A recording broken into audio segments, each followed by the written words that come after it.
We be live! Hello. Hello.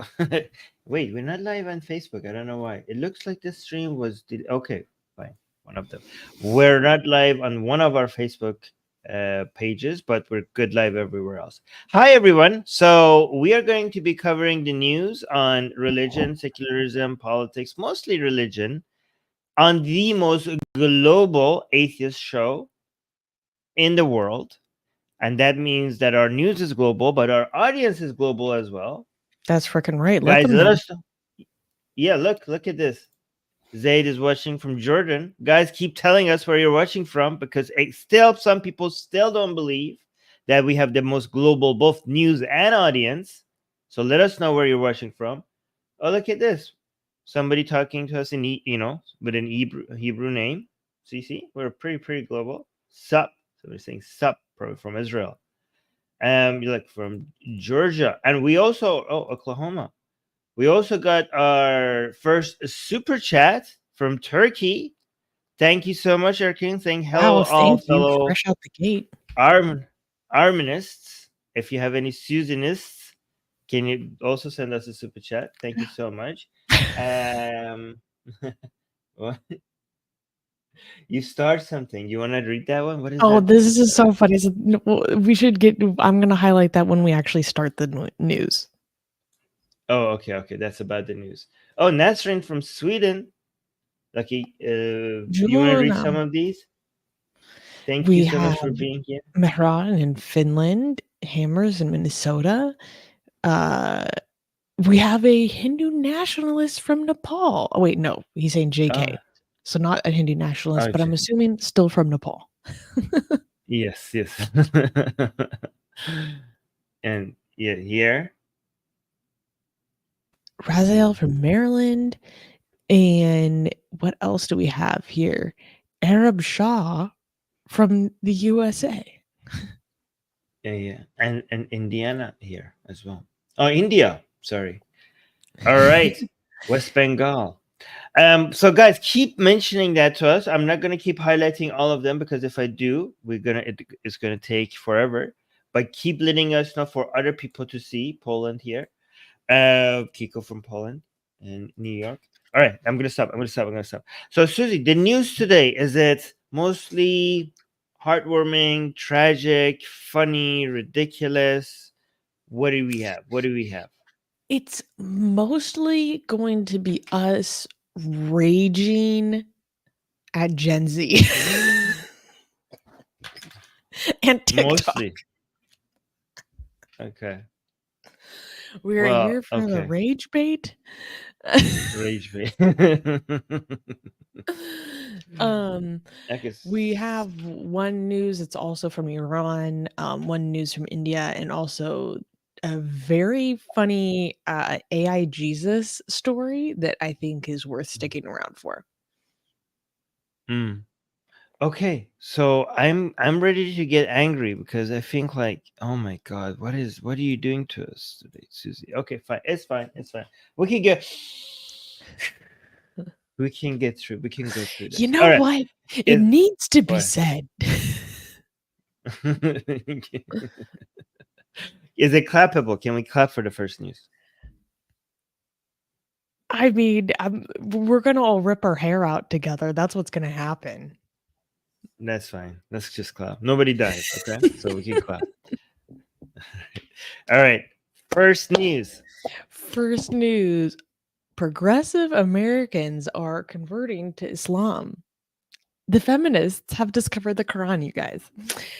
In recent times, a notable shift in the sentiments of young progressive Americans has been observed, particularly in the context of the Israel-Hamas conflict that escalated after the 7th of November attacks. This shift is characterized by a growing affinity towards Palestine, as indicated by an NBC News poll revealing that 35% of Americans aged 18 to 34 hold negative views of Israel. This changing perspective has led to an unexpected phenomenon: an increasing number of these young Americans exploring Islam, with some even converting. Megan B. Rice, for instance, found resonance with her progressive values in the Quran, describing it as anti-consumeristic oppression, and also feminist. This trend extends to social media platforms like TikTok, where the hashtag Quran Book Club has gained significant traction, highlighting the curiosity and engagement of these young individuals with Islamic teachings. However, this trend also coincides with growing rifts between Muslims and liberals in the West. Zarina Jerwal, a Yale associate professor, encapsulates this trend, stating, quote, just as racist people are looking for verses to confirm their racial biases, people on the left are looking to this book to confirm progressive messages. Every scripture is complex and invites multiple readings, end quote. This trend is especially concerning considering the experiences of ex-Muslims, many of whom have left Islam after witnessing or enduring abuses justified under its teachings. They view this trend as a misguided romanticization of religion without fully grappling with its complexities and the real-world implications of its doctrines. So, my friend, the kids are converting to Islam. Why? Why would that happen in response to the October 7th attack? Shouldn't it be the other way around? Like when we had the rise of ISIS, we had a wave of people leaving Islam. So how is it that with the October 7th attack, we're getting the opposite? I think what ISIS made, which was a mistake, that made a lot of people lose support for Islam, was that they didn't target Jews. I think that was that's what Hamas understood the key marketing tactic that ISIS was missing here, right? So a lot of people looked at ISIS was like, oh my God, that is brutal, that is disgusting, that is barbaric. But then Hamas came in, and a lot of the world reacted like, well, actually, maybe Yeah, we don't know. Yazidis don't We have the shouldn't. We same should. brand recognition. Right. Yeah. Maybe we shouldn't be too quick to condemn. Again, YouTube, this is not our views. I'm just saying what the double standard here is. The appeal here. I'm just trying to explain what the appeal here is. Okay. So again, not our views. We're just basically discussing other people's views. But do you think that's the main difference? I think, okay, based on what I was reading in articles that were highlighting this phenomenon, is that there are people who, according to their own words, they wanted to understand the Palestinians' resistance and spirit, and they attributed that to Islam. And so to better understand that, they're like, how do these people still thank God after everything has been taken from them? I want to understand this. And so they pick up the Quran and they start reading, and it resonates with them, and they think that oh my God, that we could. So I read a profile about this phenomenon in The Guardian, and this profile itself, we could spend 2.5 hours by itself dissecting it, because it's also talking about how, oh my God, the Quran makes scientific claims, and people are like, wow, we have a religion that doesn't run away from science. It engages in science. And I'm like, oh yeah, the scientific claim that the world is flat like a bed sheet and has 4 corners. The scientific claim that semen comes from the spinal column of men's tailbone, basically. Like, the scientific claims about embryos that are completely inaccurate. What are you talking about, scientific claims? What are you talking? How many years have people spent debunking this? It's like patently ridiculous scientific claims. Like the scientific Mm. claims that the stars are freaking the oh, what is it? The asteroids are angels that are like running to keep the secrets from being captured by demons. Am I misremembering that? Yeah, shooting stars are God's weapons against demons who are trying to go to the seventh heaven where the angels are to listen to the secrets of the universe, of the cosmos, and what shooting stars are basically weapons that God throws at the demons so he could keep them away from that part of heaven, so that they can't have those secrets. That is in the And Quran, basically. That's what you're referring to. it like makes me rip my hair out because we've been seeing this phenomenon on TikTok, and Armin Armin must freaking hate me because he's been sending these to me straight to my DMs, and I get so angry. I'm like, why would you do this to me? You sent me one video of a girl who has started, a white girl with beautiful blonde hair, who has started promoting the Quran on TikTok, and she was basically saying, she's like, oh my god, guys, did you know that in the Quran your husband has to spend money on you? And I cannot say out loud what I was thinking about her when I saw this because, I'm just well, gonna. I have her on. Do you want me to play it? I'm gonna get so upset. Yeah, but play it. Okay, hold on. Oh my gosh. The Quran is telling men to spend money on women. Yalla Habibi, come to Islam. It says Wait, don't say anything. I want to hear her Yalla Habibi. Hold on. Wait, don't say, hold on. Just give me a second. Oh my gosh. The Quran is telling men to spend money on women. Yalla Habibi, come to Islam.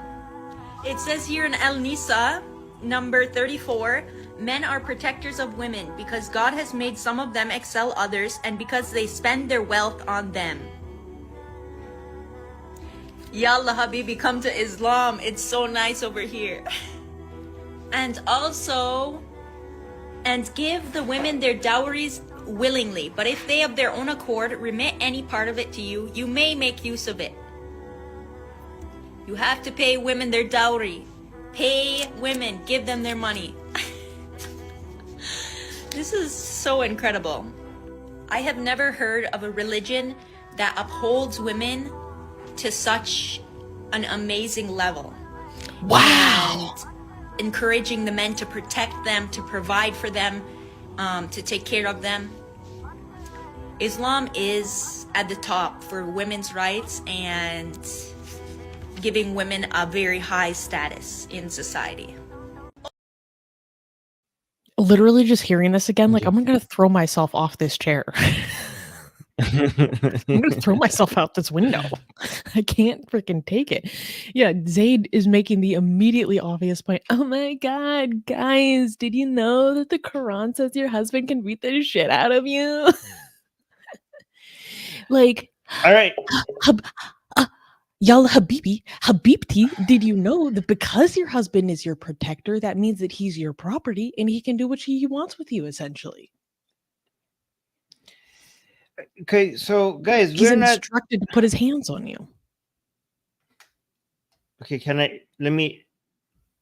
because a lot of people might think that we are just making this stuff up, like we're just a bunch of Islamophobes that can't take it that people are seeing the truth of Islam, and we're just like quickly go to, oh, Islam tells you that you could beat your wife, and we're just haters, and we are just trying to make Islam look bad. But she is reading the Quran and she's understanding it properly, and she's like, based on the Quran, Islam is actually pro-woman. Like, she is telling the man to take care of the woman and give her money and take care of her and protect her. And no matter what we do, at the end of the day, some people will read the Quran and see the truth. Okay, so that might be some people's takes, right? So just so that you don't trust us and you trust the Quran itself, I am going to bring up the very verse that she's mentioning. Okay, so let's go to what the verse that she's reading. And I don't know, is she, Susanna, help me out here. Is she stupid or evil? because she must have read the whole verse. Like I am, like she couldn't have just like read the first part of the verse and just be, because she's not reading the entirety of the verse. She's reading the first part of it, and then she stops. So does she know that if she reads the entirety of the verse, is not going to look that appealing? Or did she just stop herself and just she'd be like, okay, that's good enough for me. I'm just like, is she knowingly not reading the entirety of the verse, or is she just stupid? Like, I don't know. Like, which one do you think it is? I don't Because know. I honestly don't know. I don't know because it could be the situation where someone was trying to incentivize her and get her interested and presented her with only half of it, and she didn't bother to look up the rest. I try not to contribute to malice what can be contributed to ignorance or incompetence. Okay, so again, let's just be very careful. Let's look at the verse that she's mentioning. Okay? Oh my So gosh. The Quran is telling men to spend money on women. Yalla Habibi, come to Islam. Look at It this. says here in Al-Nisa, number Al-Nisa. So that's Surah Woman. Okay, Al-Nisa. Also Surah, known as the most feminist text in the world, babe. Yes. So Al-Nisa means woman. So that's chapter 4 of the Quran, Al-Nisa. So it says here in Al-Nisa, number 34. number 34. She literally picked the verse in the Quran that most people who wanted to show how bad Islam is, that's the main verse people go to, and she picked that verse. Men Right? are protectors of women because God has made some of them excel others and because they spend their wealth on them. Okay. The excel others part, she's talking about God. The Quran is saying that men are superior to women. That's what the verse is saying. Here, let me bring this up. Okay. So again, look at this. This is Surah. You can see up here at the very left, Al-Nisa. All right. And here, chapter 4, verse 34, right? So I brought up a couple of translations for you guys so you can see all of them. So it's either men are caretakers of women, caretakers of women, or men are protectors and maintainers of women. So this is the part that she likes, the fact that men are caretakers of women. She likes the fact that men are supposed to take care of women.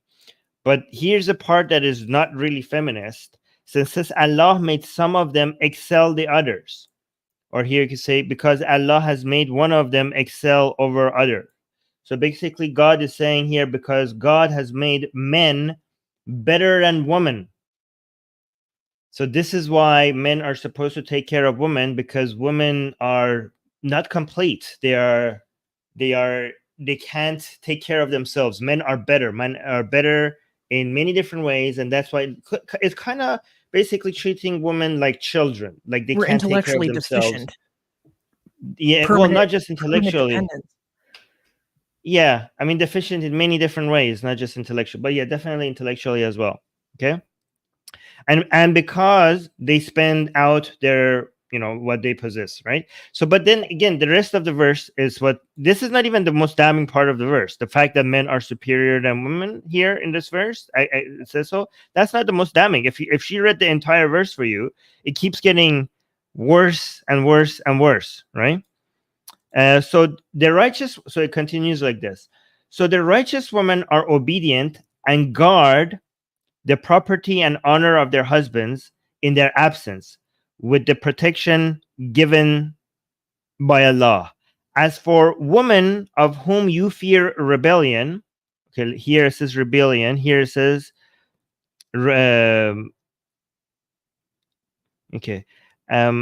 here. And as for women whom you fear rebellion, here it says rebellion as well. So I'm not making this up. Okay, so a lot of places it says rebellion, and a lot of places it says that you fear disobedience, fear rebellion, or fear disobedience in other translation. It says first you convince them, you try to speak to them. Second part is and then you leave them apart in bed. By the way, this convince them, you have other translations here saying admonish them. So you have admonishing them, or convincing them, and then you leave them in bed. So you kick them out of your bed, you don't let them, and then beat them. So okay, so God is saying again, these are not women who are not necessarily disobeying you or rebelling against you. These are women that you just fear rebellion, like even before they rebel against you, even before they disobey you, as long as you fear rebellion, God is telling them that if all else fails, like if you talk to them and they don't listen, if you kick them out of bed and they don't listen, then it's a commandment. Again, this is not a suggestion, this is a command to beat them. Okay, so again, if this is the bad translation, you could look at here as well. It says beat them. Beat them, beat them. Okay. Then if they obey you, do not seek a way against them. Surely Allah is the highest and the greatest. So it's telling you that if they start obeying you after you beat them, then don't beat them anymore. Forgive them. And Allah is amazing that He lets you to not beat them eventually, basically. So again, she is reading this verse. This is the wife beating verse. This is the wife beating verse, and she's not reading the full thing for you. Like she must know that this is the wife beating verse. She must know that. So why is she not reading that part? I don't know. There's a possibility she has some like whitewash translation. But there's another video in the news article that I want to show. Yeah, the whitewash translation says beat them lightly, even though the Arabic script doesn't say lightly. But the most whitewash version of the verse, it doesn't tell you not to beat them. It just tells you to beat them lightly. My friend Mujahid, Jay, one of my favorite degenerates, is saying, what about the women who like to be beaten? The Quran is all-knowing, even for kings. Then you promise them to beat them, and then you don't. Oh, because that's the real punishment. That would be real. Yeah, that would be real. I know that word. Spoken like an experienced dom. So is this the other one you wanted to see? Yeah, and then there's also one in the private chat that I want you to put. Okay, I will bring that up. This one made me rip my hair out because I don't know this person, but I know of them, and like from what I've seen online, like I got beef with this person. Wait, let me get the other one ready as well. Oh my god. Rami is saying, you're such a tease, Armin. All right, let's go. Just started reading the Quran and I am so excited about it. People thought when I first asked that I just wanted to read it out of curiosity, but I want to read it to study it. I started following somebody on social media that teaches the Quran and hosts a Quran book club for Muslims and non-Muslims, so I'm really excited to start going to that. She was describing the chapter of the bee and that just blew my mind. Like the way that she describes things and the way that the Quran describes things actually makes sense to me. And also, did you know that Allah is beyond gender? Did you know that actually scholars believe that there are two Qurans, the Quran of nature and the Quran, the actual book?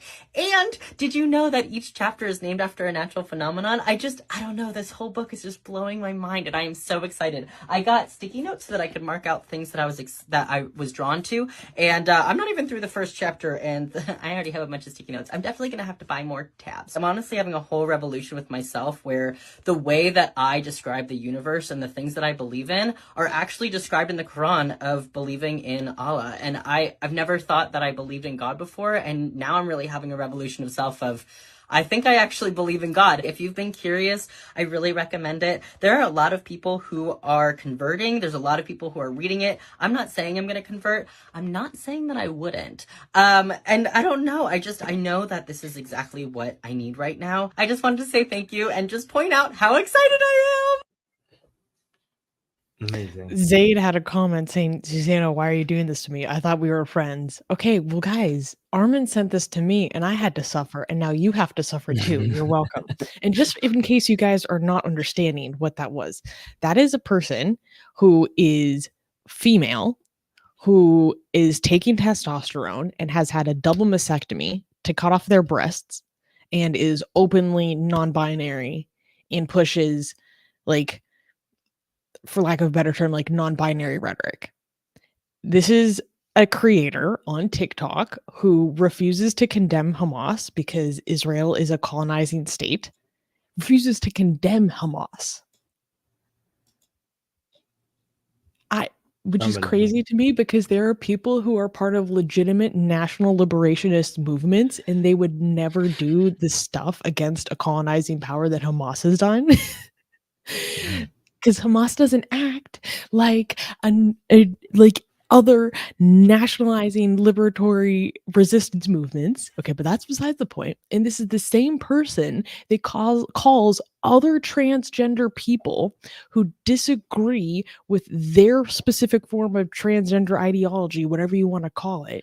There are transgender people who are like, you know what? I think we should have medical criteria before transitioning.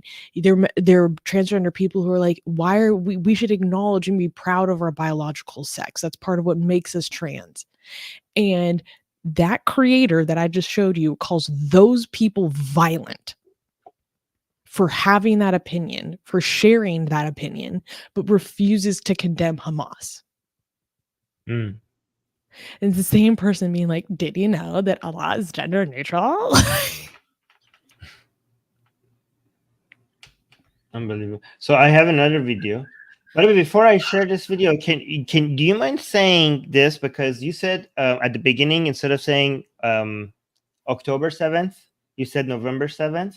So just so for our video editors to be able to get to take this part and put it there, can you say attacked Israel on October 7th? So we could just cut this part out and put it there. Attacked Israel on October 7th. There we go. So we could grab this part and put it there for All right. So this is dyslexia jumped. Oh, this is the same woman as before. And guys, all you ex-Muslims in the live chat who have been literally tortured by your family and abused and cast out from society, maybe literally had to flee your country on foot to try to not be murdered. Don't worry. The new 5-minute white convert, Abby, she has a ruling and you're going to be okay. You ex-Muslims, you're going to be okay. Don't worry, Abby's here. What? I haven't seen this. What is this? Okay. So this video, you want me to play this? Yeah, just click on the video. Okay, hold on. Is there a death sentence for those who leave Islam? This is something a lot of people have brought to my attention in the past few weeks. And the word for it is apostasy. So, in other words, leaving Islam and not believing in Islam anymore. Okay, so I think I found an answer in the Quran. So, it says here in Al-Nisa, or 4, Surah 4, 137. As for those who come to believe and then deny the truth, and again come to believe and again deny the truth, and therefore grow stubborn in their denial of the truth, God will never forgive them, nor will he guide them. Okay, so what I'm seeing here is that the person is going in and out of belief, okay?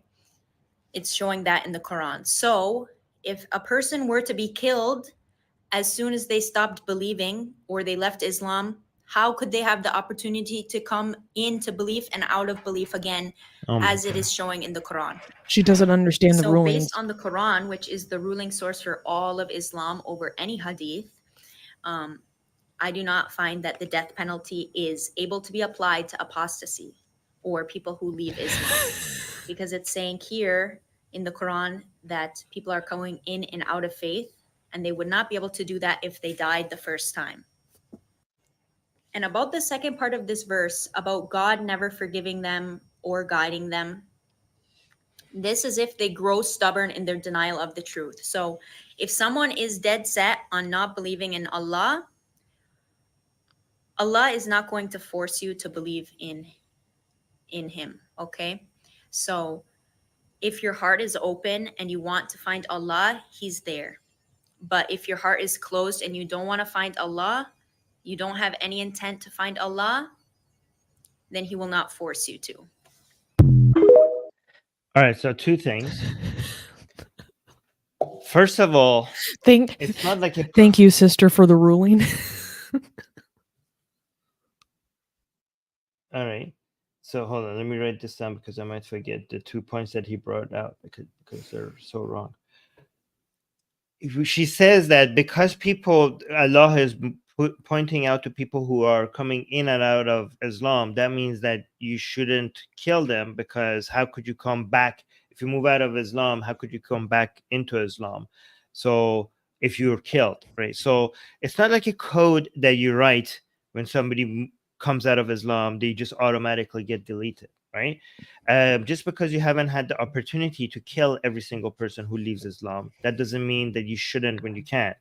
When you can, the Islamic, there's no contradiction here. The Islamic ruling is that if you find out that somebody has left Islam, you are supposed to execute them.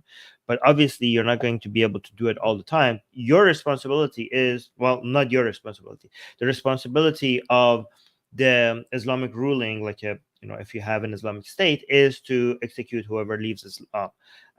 But obviously, that's not going to be happening to everybody all the time. A lot of people could just not be caught. A lot of people people might be leaving Islam without living in an Islamic state. So just because people leave Islam and then come back to Islam, that doesn't mean the ruling doesn't apply. So her logic fails there. That's the first one.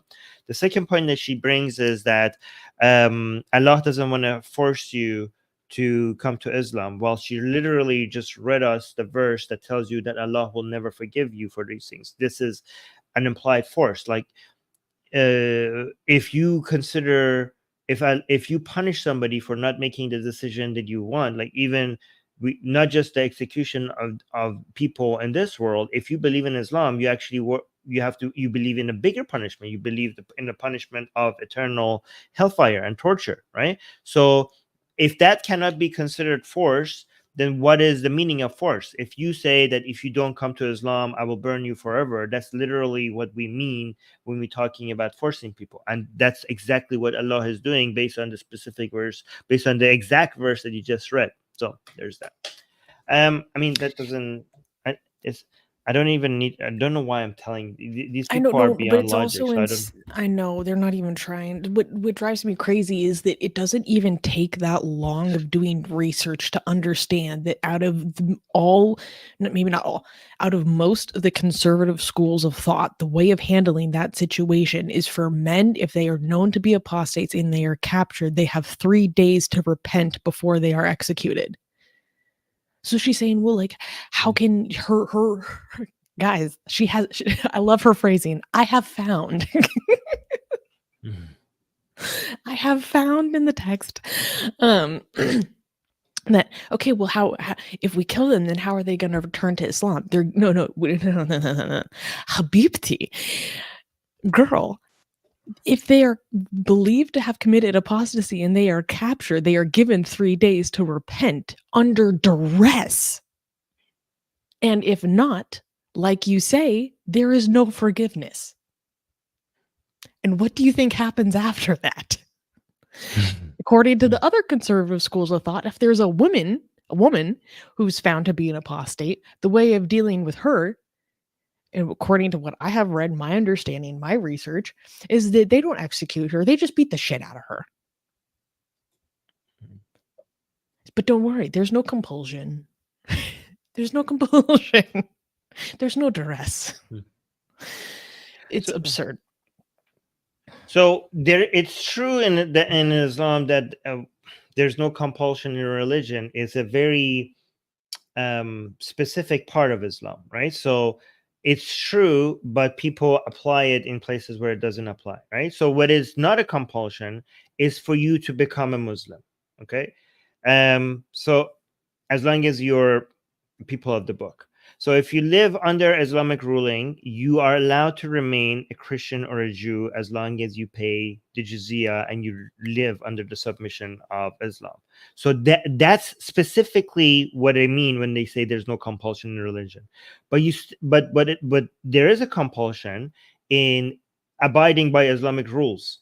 Even if you're a Christian or a Jew, while you live in the under an Islamic state, you have to abide, you have to submit to the Islamic certain rules that Islam forces upon you.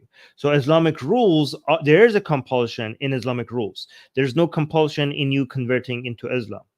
there is also compulsion in you remaining a Muslim once you become a Muslim. So again, remember that no compulsion part is true, but it's incredibly selective. That's what people have to understand. Also, yeah, go on. You want to say something? No, that's exactly what I wanted. That's why I said it, because I wanted you to bring in the truth behind that. Right. Here's some interesting comments. 5 minutes a Muslim and mental gymnastics started already. I saw that. I died. Bruh. And this comment, I had no idea TikTokers could issue fatwas. One does learn things on the internet. That's fantastic. Okay, we have some amazing comments I have to read. So I have no idea how to pronounce this name. But before we even started the show, they said, "Do Muslims join their palms while praying?" And forgot. If you didn't see the thumbnail I created for this stream is like a girl with her face full of piercings with half pink, half blue hair, wearing hijab and praying like this. And that's actually the joke. The joke is that they don't know how to pray the right way. I'm glad you caught that. Well, okay, so it depends on what you mean by pray, right? So in Islam, we have salat or namaz, and then we have dua. In English, we have praying, which is just one thing. But in Islam, there's two types of praying. The prayers that you have to do as part of your duty, which is 5 times a day, and Shias have come up with a way to make it 3 times while still calling it 5 times, right? So that is salat or namaz in Persian. But there's another prayer that you just like ask something from God or just talk to God randomly without that being part of that 5 times a day thing that you're supposed to do. And that is dua, right? You just do dua. And when you do dua, and which is not part of your duty, it's just your just conversation with God, there are certain hand gestures that you do. And one of them is this, Muslims do that. Like you either go like, if you don't need to do a hand gesture. You could just be like, "Dear God," and blah blah blah, and just talk, right? So you could just do that no matter what. You could do it whatever you want. You could have your asshole up if you wanted to. Like you could do anything, right? But the common gestures are this and this. So there is. I've seen Muslims do that when they're praying, when they're talking to God. Sometimes I don't know where they get that from. Oh, and this is a good reminder. Sarah is saying, "Happy Ex-Muslim Awareness Month." Guys, if you are not aware, December is Ex-Muslim Awareness Month. So if there are people that don't know about the BS that ex-Muslims have to deal with all across the world, it's an amazing month to make some posts about it, maybe tell some people about it. Just wanted to put the word out. Nasreen gave us a super chat saying, "I'm an Arminist and a Susannaist. Love you guys." Thank you, Nasreen June. Merci. Thank you. Laplace's Demon gave us a super chat. Thank you. Saying, "Can you make an impartial video about the history of the Israel-Palestine conflict?" Well, no, because we are not impartial. And proudly so. Well, I mean, the truth is not impartial, so why should we be impartial? But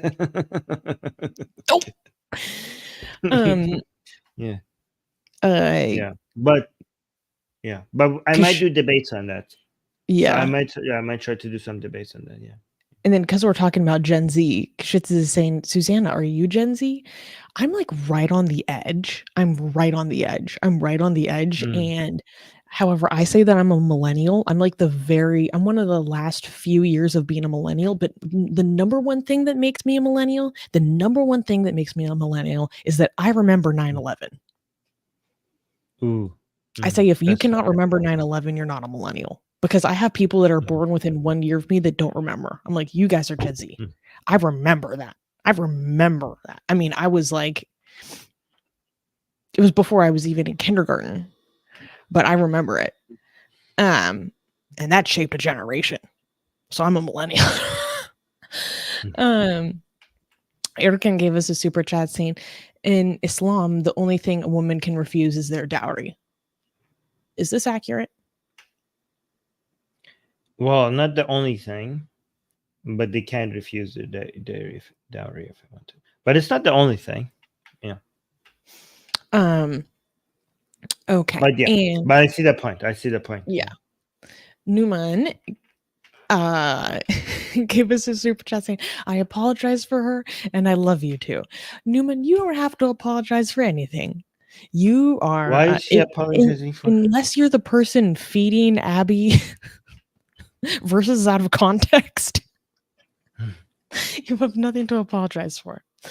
And then Jay is saying she's a CIA psyop trying to recruit incels into terrorism. And you know what, Mujahid? I think this is the best explanation we've found so far.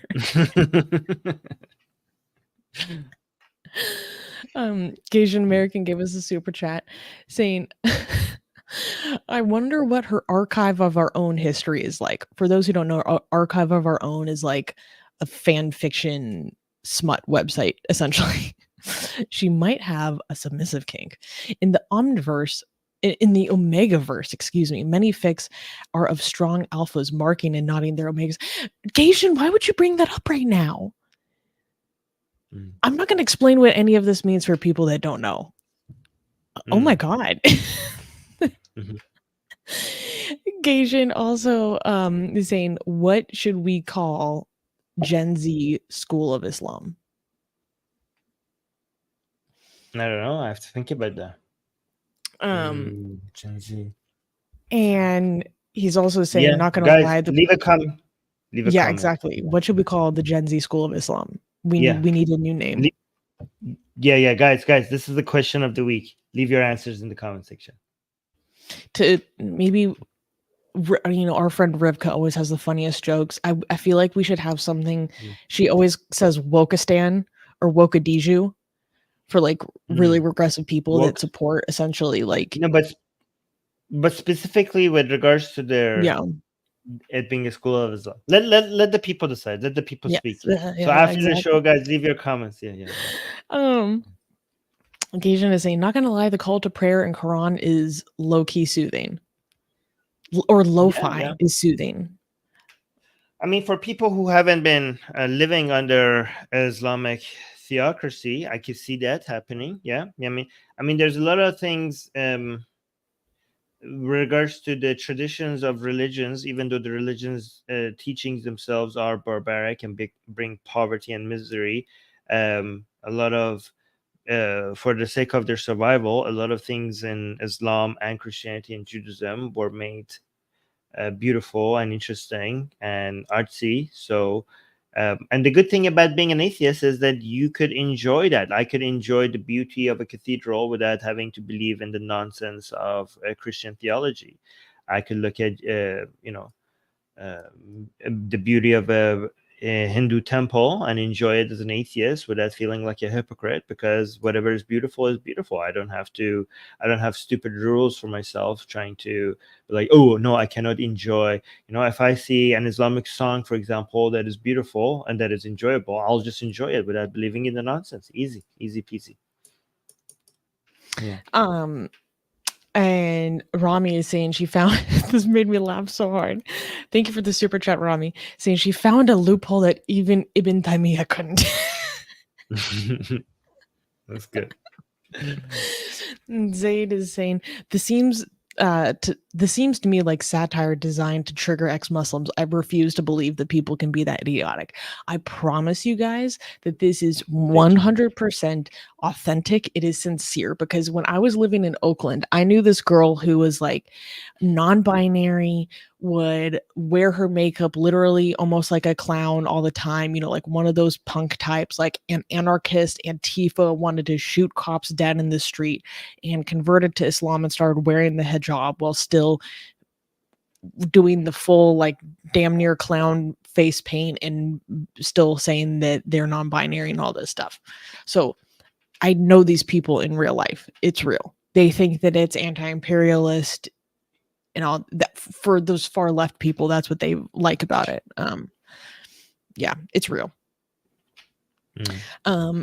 Erican gave us another super chat. Thank you. Saying the cult of compulsive lying at its finest. For these people, again, I don't think it's lying. I think they're just very ignorant.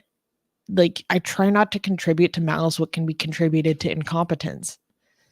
And Gaijin is celebrating his membership for 23 months. Thank you, Gaijin, saying #Zillennials represent. Well, Gaijin, we're about to get into another really bad story, and you guys are not sending your best. You're not sending your best, sweetie. All right. All right. Okay, can we? Oh my God, this is even worse than the first one. Yeah, And I actually, I'm gonna put myself down. And I'm gonna come back. I have a video that could add to this, but I don't know if you've seen this, but I will send you. I will watch your videos relevant. I think I've sent you this. I'm not sure. Have you seen the hearing? And yeah, I think you've seen that in the U.S. where people come and talk about their views on Hamas. Oh yeah, no, that was Oakland. Oh, that was Oakland. Okay. So is it okay if after we talk about this, I show that video at the very end? I think it's relevant. Yeah. Okay. Yeah. Because sometimes I really miss living in Oakland, and then I see stuff like that, and I'm like, thank God I left. Oh my God. Wait, right. And Jahad is saying, wait until they get to the part of Islam colonizing the weaker white people. Jay, you're acting like they don't want that. They want that. That's fair. You're acting like they're not self-flagellating, beating themselves, asking for it. Please, please, please. They want it. Yeah. They're begging for it. All right. Like this is I feel like I'm losing my mind right now. If I'm acting super silly today, it's because I'm losing my mind. No. This is good. I like this version of you. This is fantastic. It makes all of this. No, seriously, it makes it a lot easier. This is like very depressing. Like if you're not like this, I don't know how to deal with this. So thank you. Mm-hmm. I need that. I need you to remain like that. Okay. So can we clap? Speaking of colonizing white people, Jay is like, I have an in. This is my chance.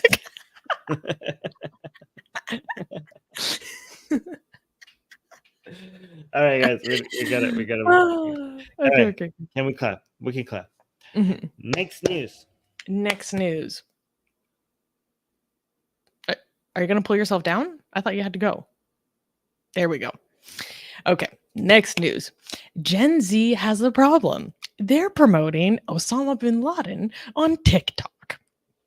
In a startling turn of events, even more than 2 decades after Osama bin Laden masterminded one of the most catastrophic terrorist attacks in history, he has resurfaced in the digital age on platforms like TikTok.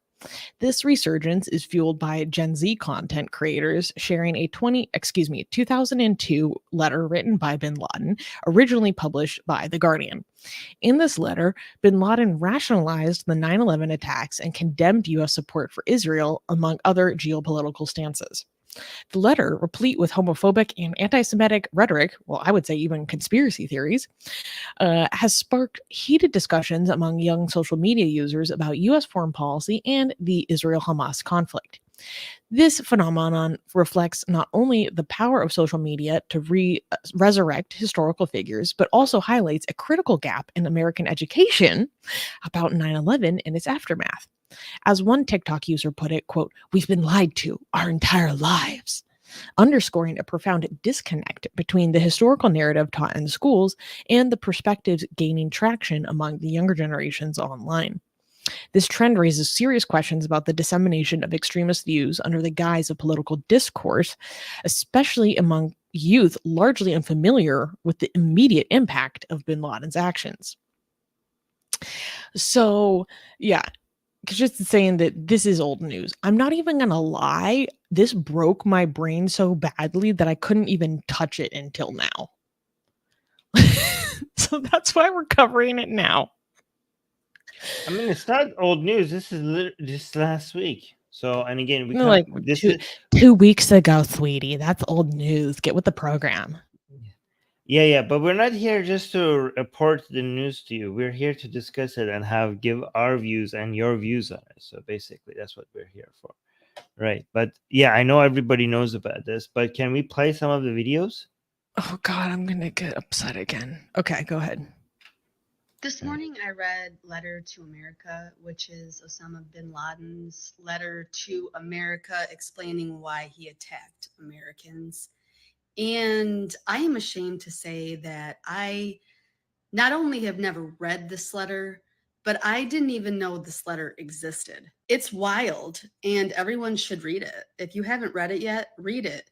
However, be forewarned that this has left me very disillusioned, and I feel the same exact way I felt when I was deconstructing Christianity. I feel a little bit just confused, like I have entered into another timeline. What is this? And yeah, so go read it. So I just read A Letter to America, and I will never look at life the same. I will never look at this country the same. I will never. Please read it, and if you have read it, let me know if you are also going through an existential crisis in this very moment, because in the last 20 minutes, my entire viewpoint on the entire life I have believed and I have lived has changed. Please read that entire letter. I need everyone to stop what they're doing right now and go read. It's literally 2 pages. Go read A Letter to America. And please come back here and just let me know what you think, because I feel like I'm going through like an existential crisis right now, and a lot of people are.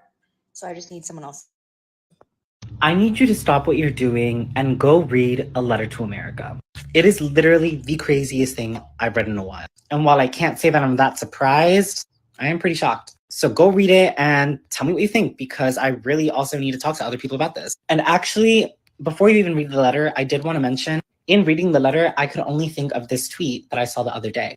Under settler colonialism, any kind of resistance is branded as terrorist because the only acceptable violence is violence by the occupier. So this is fucking insane. I just read Osama bin Laden's Letter to America, which I will be going through right here, but it's actually so mind-fucking to me that terrorism has been sold as this idea to the American people, and honestly just so many Western inhabitants within certain nations, that this group of people, this random group of people, just suddenly wakes up one day and just fucking hates you, just wants you dead, wants you gone. And this is all because they believe that they're better than it. Like, that is the root of terrorism. It doesn't make sense. They just hate your fucking nation. But reading this letter, it becomes apparent to me that the actions of 9/11 and those acts committed against the USA and its people were all just the buildup of our government failing other nations.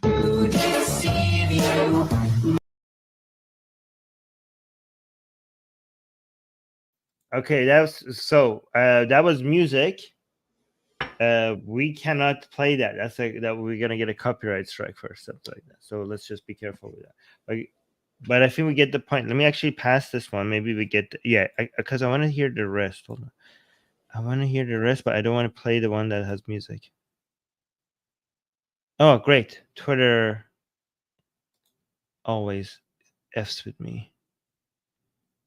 Let me get to that part where there's. Let's go to this part, this part, this part. Okay.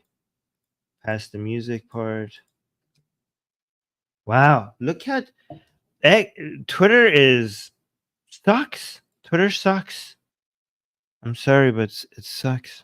Well, let's just work with what we've seen so far. It's fine. And we saw enough. No. I want to see the rest. Oh, I really want to see the rest. Yeah.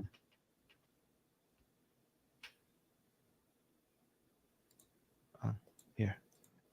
Because this makes a lot more sense. It explains so much, and I guarantee you it's going to blow your mind. And let's talk about it. So go read it, come back. Whew, it's a lot. It's a lot. Okay, I'm not gonna play it. It keeps bringing up music, so I'm not gonna play the rest. But yeah, we're gonna get a copyright strike because of all this music. Yeah, what do you think? Oh my god, this is freaking embarrassing. I literally don't know what to do with Gen Z, guys. I don't know what to do with Gen Z. I mean, I know we have a lot of Gen Z people here. Most of you guys don't live in America, and If we're being honest, it is the American voting base that has is of most consequential to the world. Yeah. And I literally think we're like one generation away from full-blown fascism. And it's coming from the younger people, not the older people. Let's be clear. So what people don't so what a lot of people don't understand is that what keeps the world together right now is the army of one nation. The whole world liberal order that we have right now, that we have managed to bring about ever since World War II. There's one country's military power that is contributing to keeping that in place more than anyone else combined, and that's the United States Army. I think people don't understand the level. People watch the news and they see war and they see chaos and they think like the world is going to crap. And but they don't understand is the world that we have right now, the amount of peace, stability, prosperity that we enjoy right now, it's unique. We've never had this before. So whatever wars that you're seeing is very, very minor compared to the level of violence and war and instability that we have had for the past, I don't know, 10 to 12,000 years in this history of civilization. When we are shocked these days, when we look at the news and we are upset and see tragic events, we're seeing thousands of people are dying. Okay, and that's what shocks us, and it's supposed to shock us. But what we don't see is millions of people or hundreds of thousands of people are dying, because that's what used to be the normal thing. We get now shocked with thousands of people are dying, not hundreds of thousands of people dying. Hundreds of thousands of people dying in war are unimaginable right now for us. But this was basically the norm less than 100 years ago. Right now we have proxies of great nations fighting each other. We don't have great nations fighting with each other. We don't have empires fighting with each other. So we have a level of, we have access to clean water, we have access to healthcare, we have access to food stability, we have access to stability. We are both blessed and extremely ungrateful for what the world liberal order has brought us. And we don't understand that none of this is possible without the United States military power backing all of this. And the problem with the United States military backing all of this is that it literally depends on less than 100,000 people voting. There's something between 50,000 and 100,000 Americans that could switch all of this. Right now in the United States, we have both leftists and right-leaning protectionists gaining ground. So we have, from the Republicans, we have Trumpists who are extremely protectionist, who don't want to commit to the U.S. military committing to maintaining the world liberal order. And on the left, we have the progressives who agree with the Trumpists on this, right? So we don't, other than the mainstream Democrats and the mainstream Republicans, we have new trends in the American politics that is very, very much moving into focusing on United States and not understanding that this world liberal order that we have is good for the United States. And most states have or are already committed to their candidates. So that means there are only a few states that are left, and within those states there are only a few counties that are left that could swing, the elections. And that will make it less than if you actually count them together, it's less than 100,000 people that are determining the future of global politics. That they are the people who decide what this godlike power of the U.S. military is focused on, or not at all, right? And we can see what the Generation Z is going. And again, we are looking at leftists here. Let me turn this off. Sorry. We're looking at leftists here, but I need you to understand that this is not just a leftist thing. This is also a right-leaning thing, Trumpist thing. And this is very dangerous. This is very dangerous because we could lose everything that we have gained in the past 100 or 200 years if we lose if this is the mentality of future Americans. Everyone's future depends on young Americans voting the correct way, and we are losing them. So this is how important this is. I just wanted to bring all of that up. Yeah, what do you think about everything I just said? I don't know. I mean, there's a lot of people in our live chat who are like, I'm Gen Z and I'm not like, yeah, like S-Con is saying, I'm Gen Z in the USA and I love my generation for a lot of reasons, but this kind of stuff makes me embarrassed to be Gen Z. Honestly, you have one of the biggest roles to play in helping to make a change because you have more influence and credibility with your own generation. So I know it's really difficult, but I hope you are willing to have some like really uncomfortable conversations with the people around you who hold these attitudes. And I'm not saying it's easy because I had to go through this and I basically lost everything. Like everyone I was friends with, everyone I had known. From a certain period of my life. But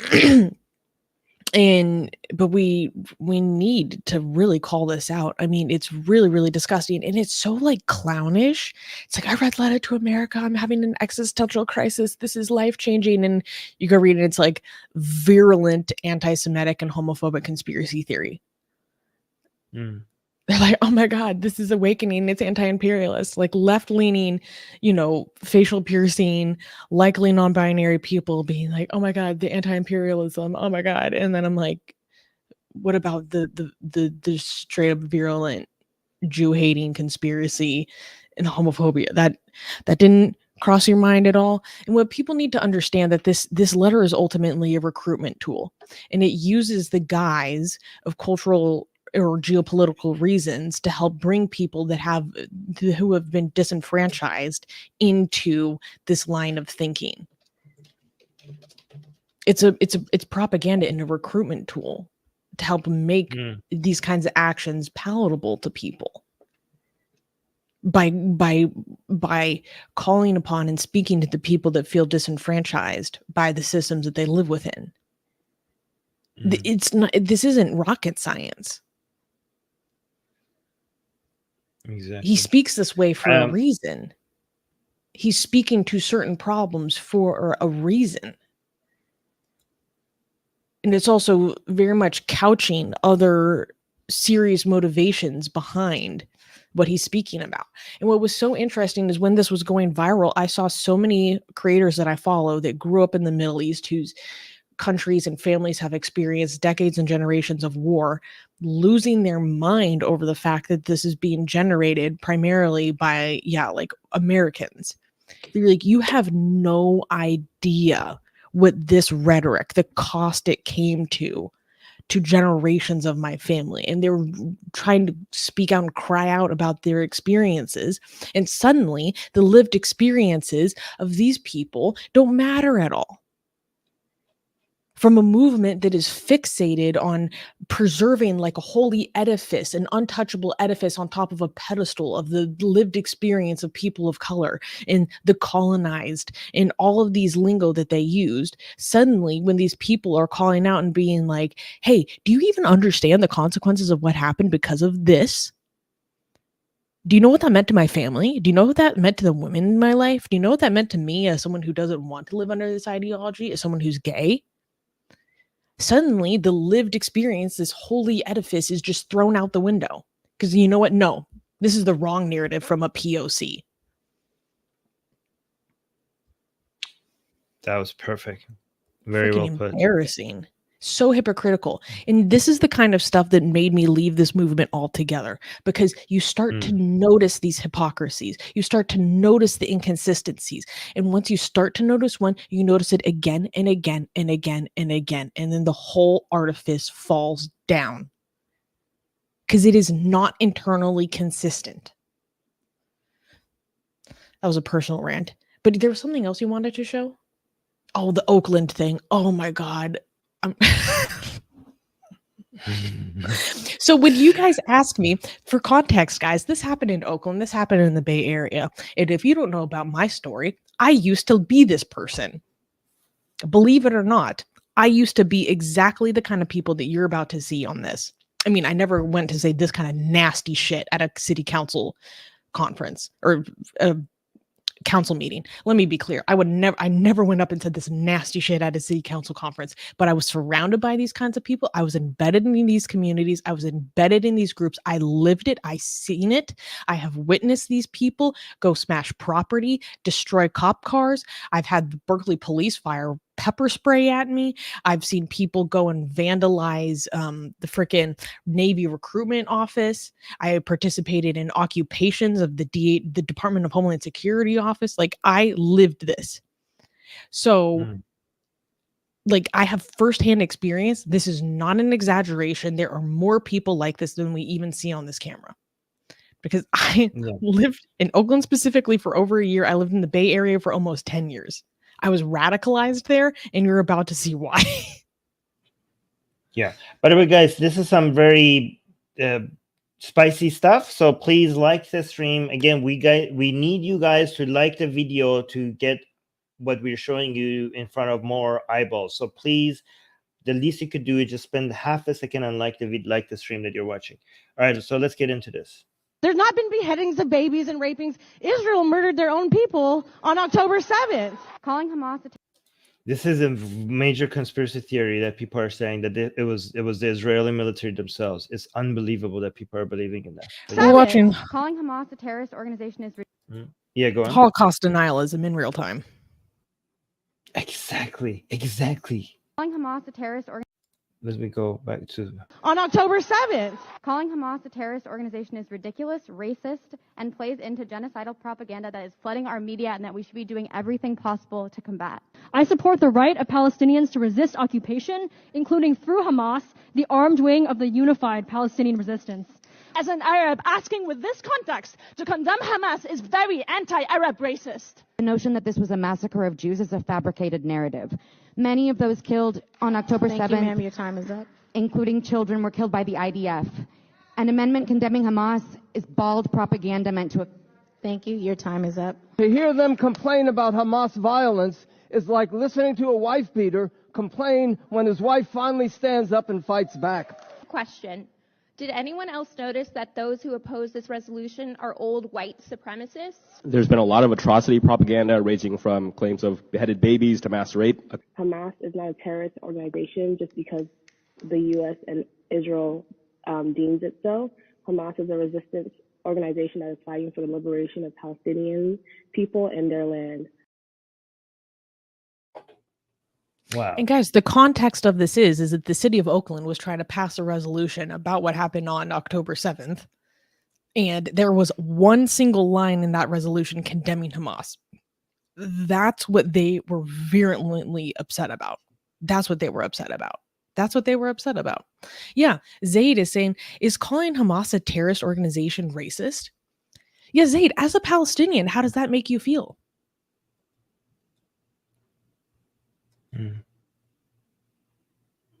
And I know a lot about Zaid's story and like personal sacrifices he's had to make because of this whole situation. So to think that,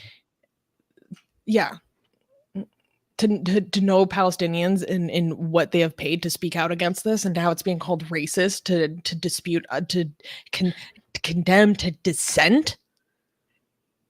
Do they not have the same right as any other group of people to dissent from radicals, from fringe, from violence, from terror, from tyranny, from within their own group? Fuck that. Do they know that Hamas on October 7th killed a lot of Arabs and Muslims in Israel as well? Do they know that? Probably no. Do they know Probably that? No. Do they know that Hamas took Muslim girls as hostages as well, Israeli Muslim hostages as from Israel, like took them into Gaza by force? And I don't know if they understand. Do they know a lot of Arabs and Muslims in Israel are united with their fellow Jewish Israelis in condemning Hamas? Like, I don't know. I feel, I don't know if I need to even say these things because these people are too far gone. They're too far There's a gone. whole bunch I of literally watched a video of a Hamas fighter beheading a dude with a shovel who's not even Jewish, who's not even Israeli. He was a Thai foreign worker just doing his job in Israel. Oh, excuse me. That's not terrorism? While I'm watching someone be beheaded with a shovel? Yeah. So Jean is rightfully pointing out that we managed to get back the Muslim girl and boy, the Muslim girl and boy back. But if I remember correctly, so that's good. That's good that Israel managed to get that Muslim girl back. If I remember correctly, I think they still have her father. Correct me if I'm wrong. But think about this, guys. When Hamas went to Israel and they kidnapped this hijabi, her name is Aisha, right? And let me show you her picture. Aisha, Hamas hostage. I think that's, if I search for that her picture will show up. Yes, this is her. So this one. So this is Aisha, right? So think about this. When Hamas went to Israel and took her as a hostage, do you know what Hamas is admitting? This is an Israeli Muslim woman that Hamas took as hostage. This means that Hamas knows that Israel cares for its citizens, for its Muslim Arab citizens. Because when Hamas was taking hostages, they were taking hostages for Israel's army to come and save them so they could use them as bargaining chip. So what a lot of these Generation Z people don't understand is that Israel cares for all its citizens, including the Muslim and Arab ones. And Hamas knows that. They don't know that, but Hamas knows. Hamas doesn't care about its citizens. Hamas doesn't care about its residents, about its Palestinian, about Gazan residents, because they use them as human shield. They are ready to kill them all. But they know that their enemy, Israel's military, cares about its own Muslim citizens. So much so that they're willing to do everything to come and save Aisha. Because Aisha is an Israeli citizen, Hamas knew that Israel would do everything to come and save her. That's what Hamas knows about its enemy.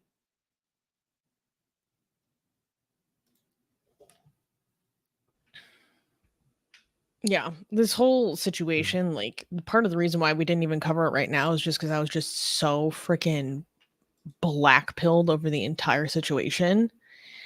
And at the end of the day, I have to kind of like practice a certain level of like stoic mindset or non-attachment, being like, you know what, a lot of this is beyond me. I can't control what I can't control, but what I can control is I can continue to promote the values and ideas that I believe will bring the most prosperity to the most number of people. Because I know this can be like very, very concerning and depressing to a lot of people, especially for the people in our community that live in countries that don't even have nearly the same level, the privilege of the same level of freedoms that we have here in America. And to see people in America behaving this way with what they have can honestly make people give up hope. Because I know, Armin, you've been seeing that on the Persian side of our community. And the fact of the matter is, you know, you can't control everything, but what we can control is just to continue to promote a better way of life. And this is freaking embarrassing. It's shameful. It's so shameful. So we got a lot of comments that you highlighted and a lot more super chats as well. So let's go through those really quickly. I forgot about those. Thank you. Asian American is saying, I think he was referring to the new converts or reverts, should I say, excuse me. Thank you for the super chat, saying these clowns want community and attention and don't know how to find it healthily. They might join Armin as ex-Muslims. That's true. And I hope if they do, they don't have to make the sacrifices that Armin had to make. Angel just became a new member. Thank you, Angel. Welcome to Satan's Minions. Welcome. Gasian American, another super chat, thank you, saying Facebook refused to hand over the Urumqi riot organizers. This is in Xinjiang, China, by the way. Plus, China banned them. A TikTok ban would only divide a divided internet and confirm Gen Z's anger at American hypocrisy. Yes, here Gasian is speaking to the fact that a lot of people there's been renewed calls to ban TikTok after this happened. There was even a TikTok ban in Montana that was recently struck down. Now the problem is that it is unconstitutional to just try to unilaterally ban TikTok. There's a lot of people that if they're like, okay, if we're going to have TikTok, we can't ban it, but we want it to be owned by an American company. I don't know about the legality of that, but it's an issue because I do think this is mental poison and kids are literally addicted to it. Another super chat from Gasian saying, do you think Star Wars or Hunger Games Mockingjay could have radicalized the wokists? I don't know. I think it's more of what's taught in school nowadays, at least on the West Coast. Like, so much education is literally just to turn kids into activists. And I'm of the generation where that started to take effect. So I would know. I can't speak to the rest of America. I'm a total West Coast baby. Angry Keyboard Warrior is saying, did this change your opinion on whether the woke or far right is the biggest threat in the West? Armin, I wanted to ask you this question because we've been having some conversations. Well, I mean, I think the woke is the greater threat because it's a threat from within. So what we are trying to understand what the threats are, we have to understand what we're trying to protect. What we are trying to protect is liberal values. Enlightenment values, the liberal values, and what we have to look at, what is the greatest threat. I will tell you also what the main threat the far right is, right? So the threats to the world liberal order are Islam, Christianity, Judaism, Hinduism, the far right, and the communist left and the woke left. So there's two brands of left that are a threat to liberalism. One of them is communism. The other one is wokeism. So wokeism, it's uniquely different from all of these other ones that we mentioned, is because it has the brand and the language of liberalism. And it is within liberal countries. So it's an infection from within liberal countries. So, and it's so close, it sounds like liberal values. It rides on the wave of liberalism, and it's harder for people, from especially younger people, to distinguish between liberalism and wokeism, because so many of the things they say just sounds like the same, right? And basically it's a mutation. Wokeism is a mutation of liberalism, and that's why they sound so much the same. So that's why wokeism is uniquely different from all these threats, because it's coming from inside the house, right? The call is coming from the house, right? And so it has already passed that barrier. So it could go at the roots of the liberalism. The far right is, and I don't want to dismiss how dangerous the far right is, because the far right is as a reaction to wokeism, the far right could take power, and a lot of people could see it as a legitimate solution or pushback against wokeism. And the danger with the far right is that it's very protectionist, and while wokeism is a threat to the ideological strength of liberalism, the far right is a threat to the military power and the unity that world liberal orders have with each other. So far right is, when it comes, they're so-called anti-globalist, and by anti-globalist it means that they're against the unity and working together of countries that are supposed to be liberal. And again, remember, the threats against liberalism are global, so the reaction to it needs to be global. It needs to be united. Liberal powers need to come together, use their military and use their other resources to make sure that liberals are defending themselves strongly against illiberal world orders like China, like Russia, like the Islamic Republic of Iran, like Islamism. And the far right wants to take that apart, and by fighting against globalism, it's basically reducing the strength of liberals. So that's how uniquely dangerous the far right is. But if you want to and they both are a reaction together. So unfortunately, wokeism brings far right, and far right brings wokeism. So it's kind of like a chain reaction. And again, it's hard to measure how big of a threat these are.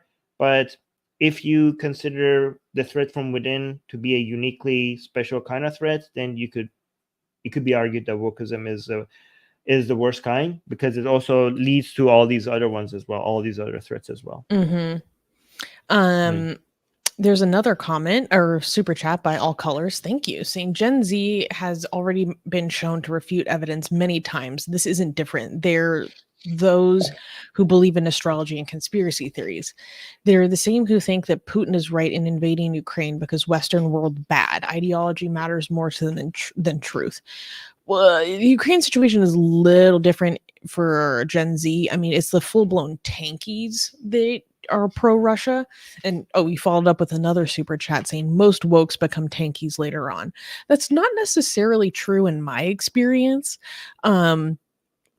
Because I mean, we're using woke as shorthand. There's a lot of people that don't even like to use the term anymore because it's so generalized or bloated or refers to really inaccurate things. But we're just using it basically as a shorthand.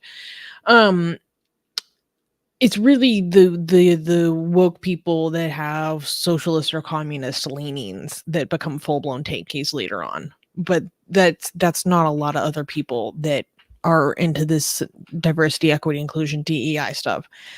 And GJ gave us a super chat. Thank you. Saying, well put, Armin, regarding the point you made about Aisha, who was recently rescued. Oops. And here's what you were in responding to what you were just saying, Armin. Unicorn brought up this point, saying the far right is at least candid with their goals. The far left is insidious liars hiding under the guise of liberalism, more like liberation, hiding under the guise of liberation, but they're actually full-blown fascists. And this is very, very true. And literally, I find it easier to be friends with people who have like more authoritarian right-leaning tendencies than people who have authoritarian left-leaning tendencies. Like I have friends that are like full-blown. Not that we agree with them, though. Yeah, no, I don't. I'm saying, like, I have friends that are like they're monarchists. Some of them are absolute monarchists. That's what they are in favor of. And I find it easier to be friends with them because they are honest about what they believe. They'll come out and say it instead of twisting and manipulating and lying and intellectual dishonesty about the consequences of what they're promoting. Like many of the people that I know who are communists, it drives me insane.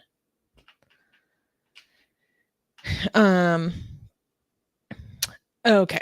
So let us move on to hey, GJ's bringing up a good point. He's saying 140 to 150 viewers. Can we get over 100 likes? Thank you, GJ. Now is a wonderful opportunity to remind you guys to like the stream because we've been going off, yet we're still having a good time. And we're here talking about important things, and YouTube doesn't like that we get spicy and we cover spicy topics. So please help us feed the algorithm gods. This is the only sacrifice that we promote. Yeah. Yes. The altar of the YouTube gods. The next one is very bad. So that's why we kind of need you guys to like, right? So this is not even clappable. No, right? not at all. It's India.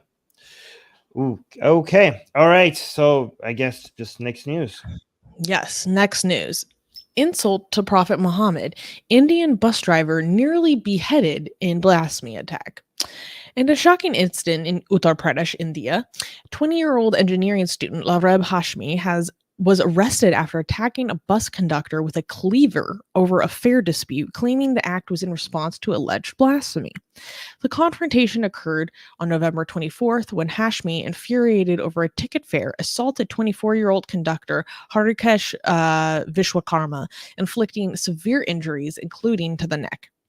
The altercation escalated when Hashmi attempted to flee, leading to a police encounter where he was shot in the leg and subsequently arrested. In a self-recorded video, Hashmi confessed to the crime, stating his motive was to punish Vishwakarma for quote-unquote insulting the Prophet Muhammad.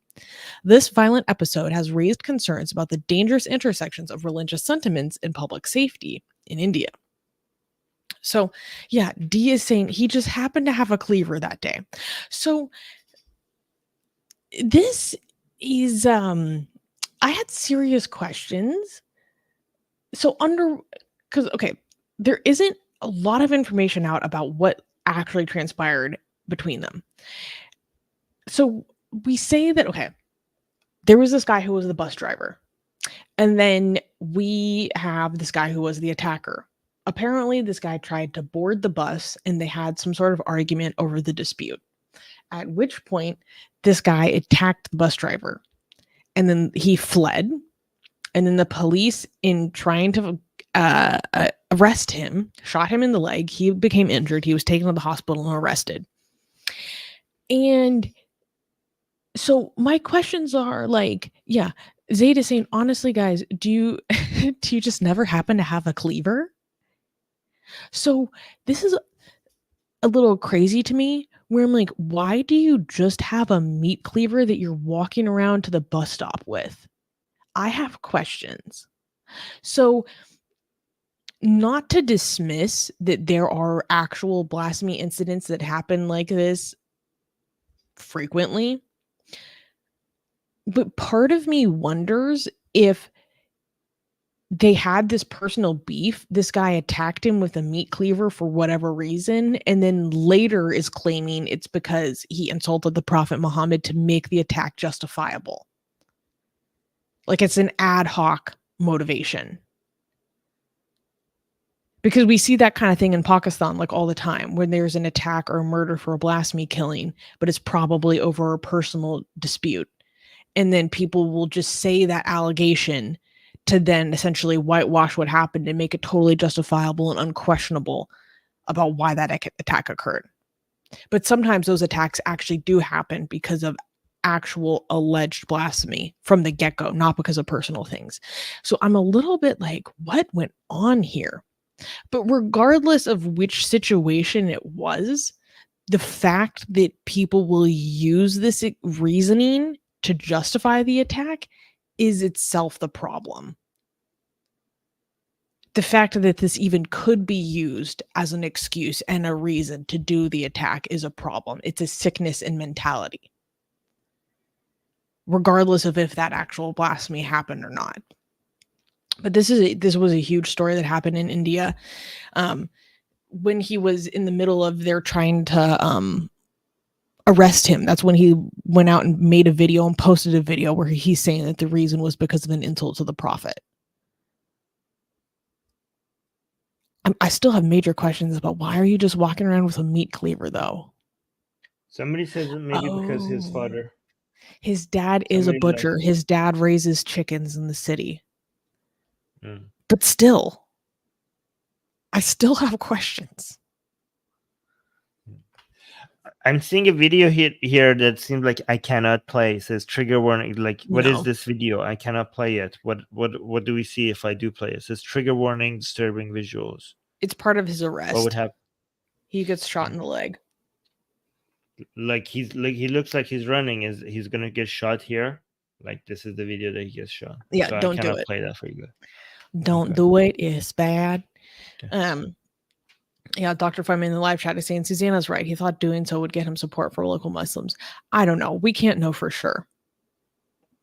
But no matter what the circumstance is, exactly what came first, if it was an ad hoc allegation, it altogether is a problem. Clearly. I mean, you can't go around trying to behead your bus driver. No. Because you were having an issue with the ticket. That's freaking insane. Wait, Armin, there's a news that you skipped. Wait, which one? The third Isn't one. the Jesus one next? The Jesus one is next. You skipped the third one. Oh, never mind. Thank you for that. I just went with it because I thought you had it out in order and we're going to bring it up next, but I do want to cover the story. Oh, okay. Yes. I'm sorry. I don't know what happened here. This is an important one too. Okay. Yes, thank you so. Oh my gosh, Susie, thank you so much, because not that many people are talking about this, right? So we can't clap, obviously. So I'm just going to say next news. Next news: Iran secretly executes civilian protester from the Mahsa Amini uprising. The recent secret execution of 21-year-old Milad Zorhevand in Iran has a consequence of his involvement in the 2022 protests sparked by the death of Mahsa Amini has raised significant human rights concerns. Zohrevand was was executed on November 23rd in Hamadan without prior notification or a final meeting with his family.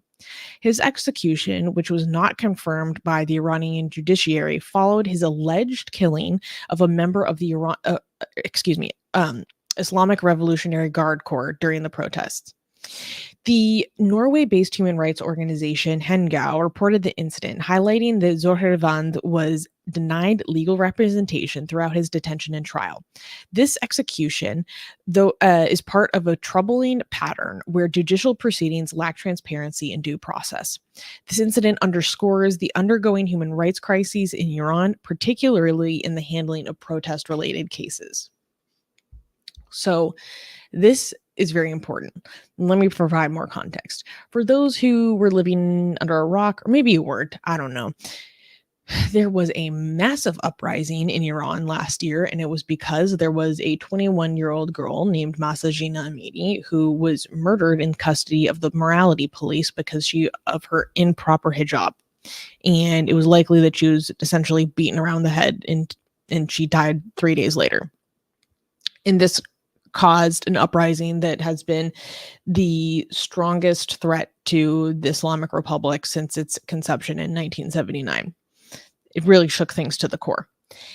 And during those protests, there were 20,000 people that were arrested. Many ended up released, but there were many protesters who were executed, including literally publicly hanged on the street. For protesting. And so also during this uprising, the military was deployed as ground forces against civilians, and over 500 people died, including at least over 60 children. And we are still seeing the consequences to this day. And this is really important to talk about because this case of Milad was not talked about. Apparently, his family was pressured into not publicizing his case, which is why we hadn't heard about it until now. And he was murdered. He was executed for his role in the protests. Now, they alleged that he murdered an IRGC member. Now, let me remind you guys that these IRGC members are murdering people in the street, purposefully blinding civilians, and also engaging in systematic RAPE and torture of anyone that they can get their hands on. Maybe not anyone. I mean, I know people that didn't go through that, but you know what I mean. I mean, the evidence is beyond question. We know this is happening. News organizations can literally track the system of where they send people to put them through this torture machine. So Milad was killed for this. Milad was killed for this. And it just really breaks my heart that this is not getting like any coverage. Milad is the 8th civilian who was murdered, executed for his role in civilian protests in Iran. Mm-hmm. Armin, do you have any other additional information about his case? Because there's really not much coverage in English. I just want to remind two important points I just want to add. First of all, the Iranian government, the Islamic Republic of Iran, whenever they execute somebody, they execute the least known and loneliest people they could find. Every time somebody, it's the people that have more support, that the names are mentioned more often, the people that there's more activism around them, they don't get executed, which shows you two things. First of all, how evil the government is that goes after the weakest to execute. Two, how powerful the people have become, that the Islamic regime fears its people so much so that whenever they want to execute somebody, they go and find somebody that they have managed to get the family to not speak about it, that people don't know that they're going to get executed. This shows that the people have the Mahsa revolution has increased the relative power of the people relative to the government, that the government fears them, that they have to go execute the people who are the loneliest, who are the least known, right? So it's really important, because a lot of people think that the Mahsa revolution had no results. The fact that the government is so afraid of the anger of the people shows that the people are slowly increasing their power. I mean, not slowly, actually, really rapidly increasing their threat levels against the regime, and the regime fears them more and more every year. This is amazing. And you also see that in the new morality police that is out there. They changed their name to Gashter Shah to hijab buns now. That they are every official is claiming that it's not them that is putting them out there. Like, they're constantly scared of the people. So the officials are saying, like, we didn't put them. Like, nobody is trying to accept the responsibility of which institution is responsible for putting the new morality police out there. That shows how much they fear the people. They fear another wave of revolution.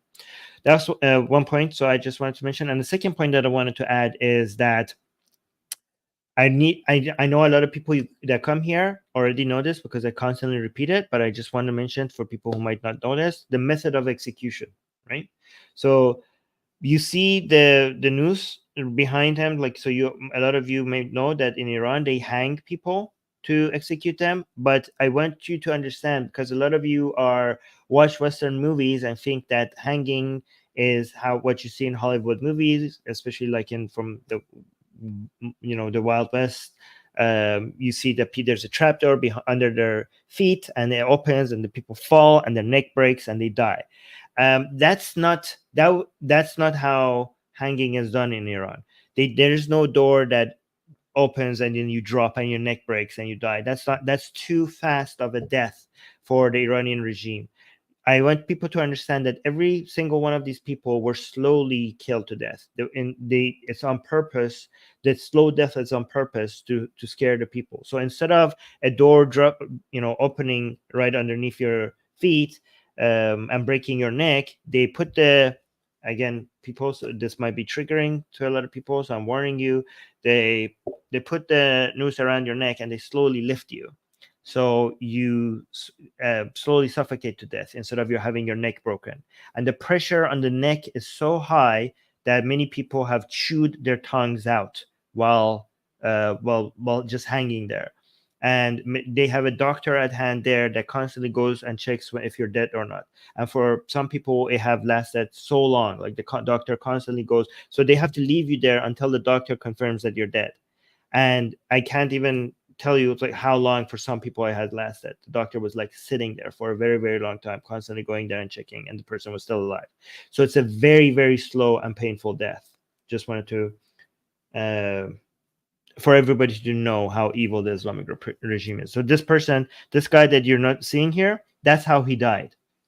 He died in a very slow, painful. That was the death. That was the last moments of his life. Mm-hmm.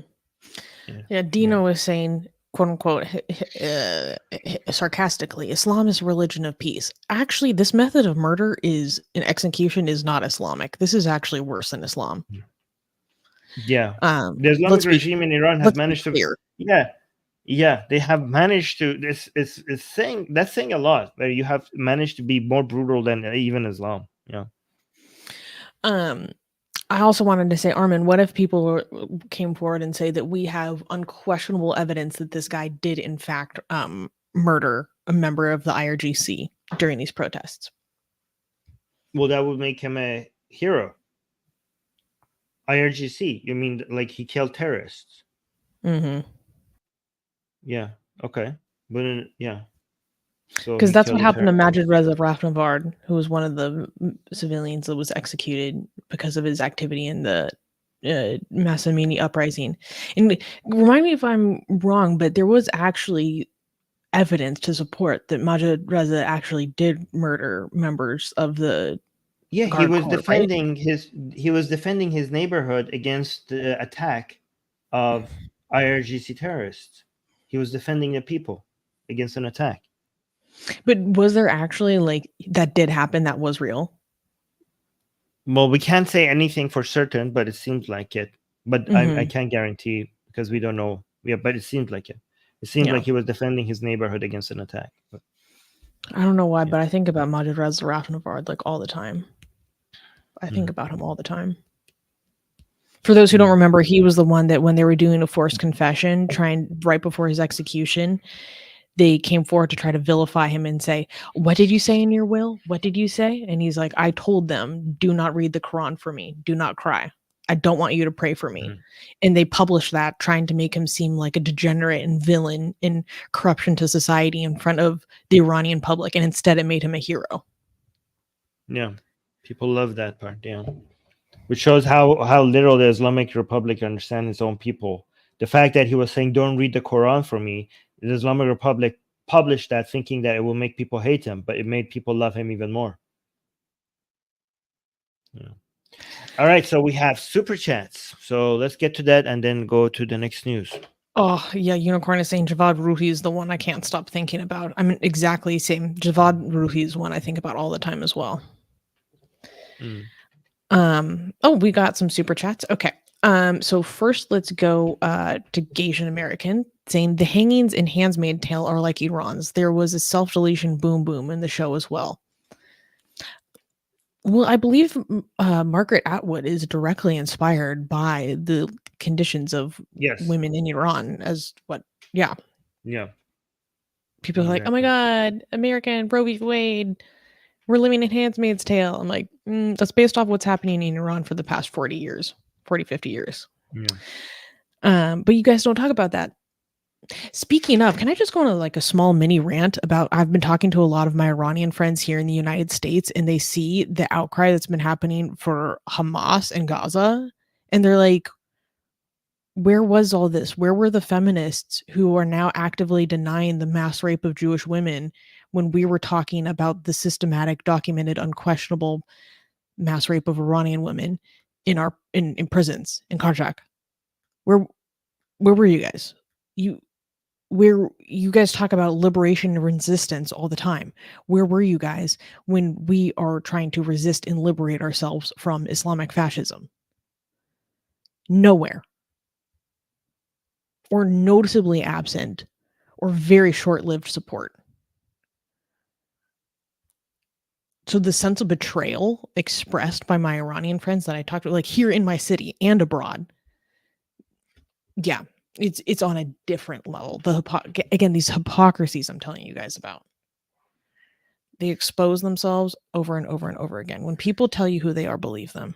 That's all I have to say. Okay, so let's go through these super chats. All Colors is saying, go say that to Gen Z wokes. They'd probably twist it and justify it as something or somehow toss the news away. What was this in regards to? I think this was responding to. I'm not exactly sure what this was responding. It's either the Indian blasphemy one or the Iranian execution one, because basically they're celebrating Islam, but they're not noticing what people are doing in the name of Islam.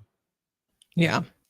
Weasel gave us a super chat saying, I'm behind in the stream, but as a recovering leftist, thanks. Over the past years, I've become very disillusioned. Thank you. Welcome to the team of recovering leftists. You're welcome here. All right. Just FYI, leftists, we don't mean all people from the left, okay? Because there is 3 brands of leftism, and 2 of them are just problematic, and one of them isn't, right? So we have woke leftism, we have communist leftism, and we have liberal leftism, right? So that last one is not the problem. Okay, so it's woke leftism and communist leftism that is the problem. No, you don't like that? I don't even want to be called that anymore. I don't even want to be associated with that anymore. Okay, you don't have to be associated with that, but I just want you to understand that there's a lot of things that came from the left that are extremely valuable, right? So you don't have to. I know a lot of people don't want to label themselves left anymore. I just don't want you to people to completely dismiss a lot of things that came from the left, right? So I mean, minority rights, LGBT rights, the right of freedom of speech, the right to assembly, all of these things came from leftist movements.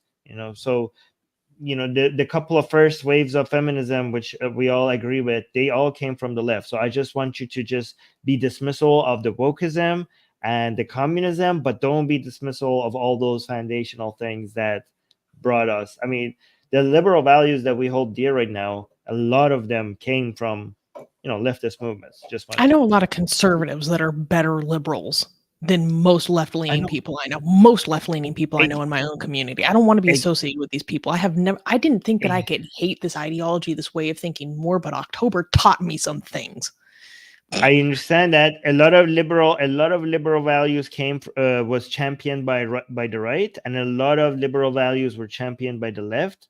Okay, so that's why far right people will not make me completely dismiss right-leaning people, right-leaning ideas, and that's why wokes and communists would not make me completely dismiss everyone from all the ideas from the left. To me, it's not about left or right. To me, it's about liberal versus illiberal. When if liberalism comes from the right, I celebrate it. If liberalism comes from the left, I celebrate it. If illiberalism comes from the right, I'm against it. I fight against it. If illiberalism comes from the left, I will fight against it. To me, it's not like left or right. To me, it's liberal versus illiberal. I want to be a classical liberal. I don't want to be left. Right. Raziel is saying, I was a leftist until I saw how much they hate us Jews. I'm still left, but not leftist. Exactly. But guys, the fury I have behind the stream is something fierce. Okay, we have a few super chats from GJ, so I'll just read them. So he's saying, guys, I'm sorry to interrupt, but while your rants are on a roll, but I want to address the Dutch/Belgian St. Nicholas Fest, which is on the 5th or 6th of December, is massively understood. It's not racism, but Catholicism. For those who are not familiar, this is basically a festival or holiday celebration where there's a dude that darkens his face to be St. Nicholas, I believe. Or Sinterklaas, and from American perspective, it looks like blackface, but it's not actually done to mimic and denigrate black people. So this is his lower your camera a little bit. Lower your camera a little bit. Yeah. There we go. And then he's saying, why does the Dutch Sinterklaas, loosely based on a real Turkish bishop, quote unquote, come from Spain every year and look like a modern Catholic bishop and has black helpers to celebrate Spain's liberation? Spain's liberation? From whom? From dark-skinned African Islamic invaders who oppressed Spanish regions for 4 or 5 centuries. Not like World War II, over and done in 5 years. Only Spain survived Islam. Okay, GJ, you're taking it a bit far. Dark-skinned African Islamic invaders, that's not how I like describing them at all. No, so, yeah. I don't know what you're... Yeah. That is not... Yeah, I don't know what you're... I don't understand what's being said here, but that sounds... we don't want to refer to people's skin colors. We're getting problematic. Yes. So that sounds... Fun fact, I recently saw a video of an Islamic scholar saying how they're going to retake Andalusia as Islamic land. Guys, guys, I really want us to refrain from referring to people's skin colors, and then, when it comes to making judgments about people. So yeah, again, it's very important that we maintain that standard here. They're coming from Granada. Final super chat from GJ. By the way, that's why I brought up Bill Warner's dynamic battle map video between Jihad versus the Crusade. 12 years of him in 12 minutes watching for you. Oh, you're talking about a video you previously wanted us to watch. Okay. Ben9 Lives gave us a super chat. Thank you, saying, thanks, Armin, for having the courage to speak out in spite of all the opposition. Shouts out to Armin. Thank you. And GJ said, did you know that the most established Dutch right-wing party, VVD, literally call themselves right-wing liberals? Isn't this a Gert Wilders party? I think this is Gert Wilders party. Yeah, but Let me here's look the thing. I don't care about what people call themselves. The best example I could give you is that North Korea calls itself a democracy. It's officially in the name of North Korea that they're a democracy. Okay, so again, that shows you how far names, what names mean, how much value that labels Yeah, have. this is Gert Wilders party. Yeah, people are saying yep. All right, so somebody's saying no, Susanna. Wilders party is PVV. Okay, there's a lot of double V's. Okay, I don't know. Okay. We've covered Anyways, some we should move difficult on. stories. Yeah. But let's move into a hilarious story. This is just easy breezy, Yes, beautiful, comical, hilarious. We need hilarious. Yeah, we were going through so many depressing ones. So let's go. I see some super chats, but we will do that after this news. All right. So finally, we can clap again. God damn it. Next news. Next news, the super creepy AI TikTok Jesus promoting blessings for likes. Okay, this is hilarious. The TikTok account called The Daily Believer is causing a stir with its AI or computer-generated videos of Jesus Christ, attracting over 810,000 followers and millions of likes. These videos feature various depictions of Jesus urging viewers to like, comment, and share for promised blessings.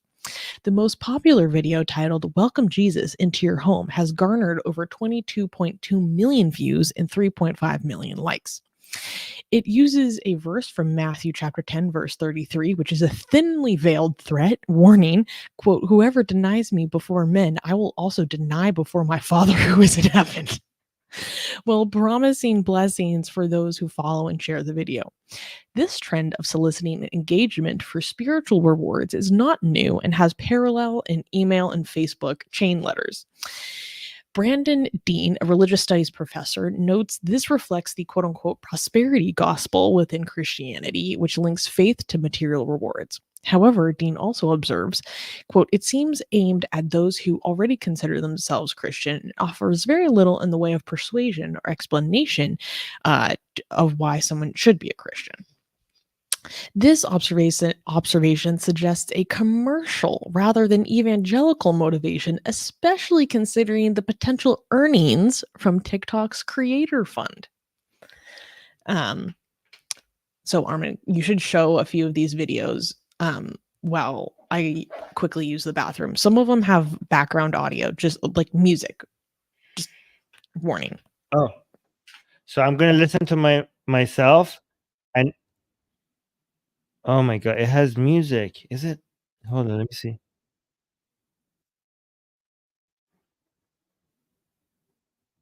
Okay, this does not sound like Jesus at all. So let me just play the music, play it for you guys. But I hope the music is not copyrighted. Hold on, let's see. If you skip this video, it's because this person is not part of your life. Okay, that does not sound like Jesus at all. This is the most popular one. This is the one that got 22 million views. This person is here in my house. If it were up to me, I would never let them leave. But they told me that they need to go, so I pointed the way to What the hell? Why is this so popular? I thought it would be more inspirational. your house, as I know that you will receive them with all the love in the world.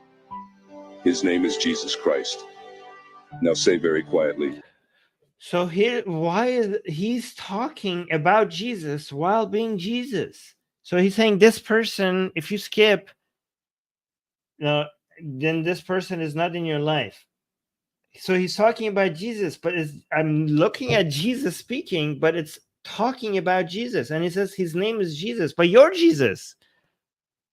I don't understand. Why is he not speaking as if I'm Jesus? It doesn't make any sense. I understand, by the way, why this got a lot of views. Death Flies is saying that doesn't sound like Morgan Freeman. What the F? Okay, I know why this got so many views. Do you know why this got so many views? I don't know why. It's so bad. Because of the threat at the beginning. It works. I know a lot of people in the world, this really works on them, right? So the reason why this works so well is the line at the very beginning, at which people will think like, you know what? Why not? Why even give it a chance for it to be real? Let me just make sure that I cover myself. Like, look, the first line at the beginning. If you skip this video, it's because this person is not part of your life. That's it. That's why it worked. So if you're scrolling through TikTok, you hear that first line, you're like, I'm watching this till the very end. Why? Like, it's just 1 minute. I'm going to watch it just because if you will feel so much, a lot of people will feel so much guilt and shame if they skip this. That first line is exactly what made this so successful. That's my analysis. What do you think? That's why this got 23 million views.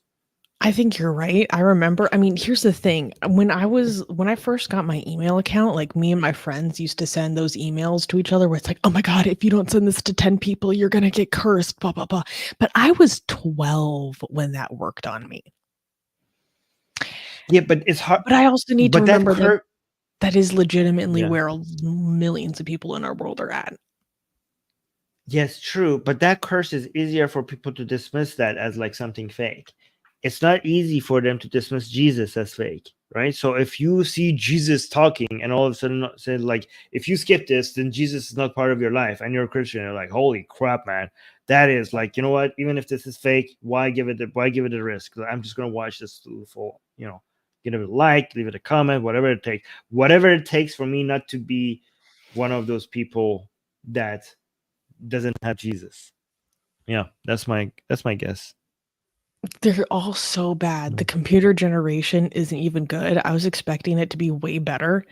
His face is consistently different. It doesn't move the right way. Yeah, Deathflies is saying it does look like Jared Leto.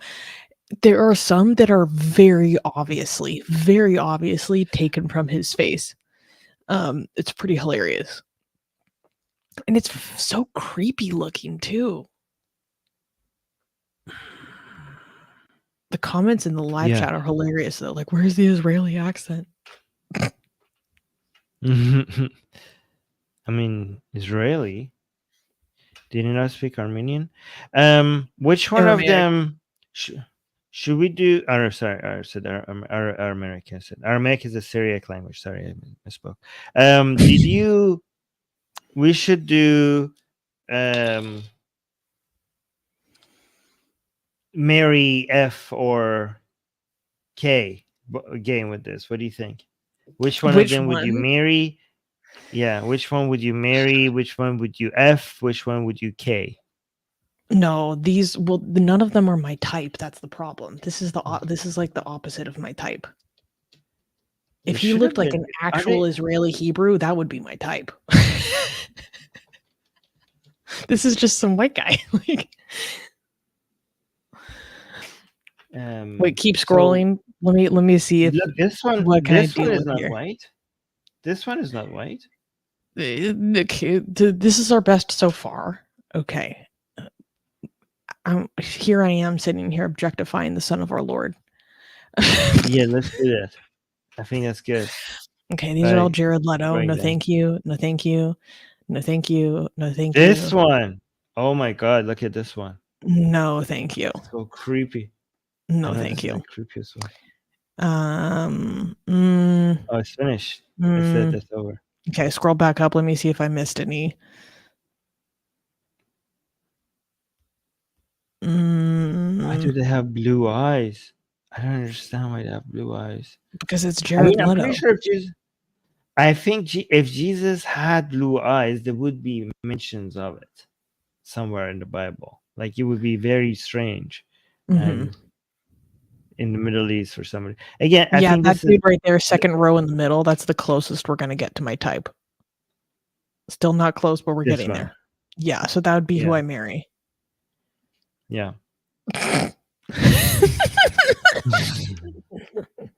Saying Jesus isn't hot enough. I guess so. This is Thor. What's the actor that plays Thor? Is this not him? Chris Hemsworth. Is this not him? That's him. It looks very similar to him. This is Thor. Again, I don't know actor names. I just know Thor. All right. Again, I'm not saying if Jesus was handsome, people would mention something about it, wouldn't they? Like if people were like, because if people were writing about Jesus, it's like all these first-hand accounts. It would be very surprising if he was like very, very hot, and nobody mentioned like, oh yeah, by the way, he was a hottie. Like I'm pretty sure there would be one line somewhere about that. So I don't think he was a hottie, or else people would have definitely brought that up. The live chat is killing me right now. Darnopet is saying white man can't jump Susanna's heart. That's not true, because there are white men that can and have. But the thing is, my type is basically if you took like the perimeter of the Mediterranean Sea and the features you find there, that's basically my type. That includes Europeans. That includes a lot of Europeans. I just like really dark hair, strong features, hair like hairy. But the closer, oh my god, curly hair. Yeah, but the Europeans you're like are the closest ones to the Middle East. That's what you're saying. Basically.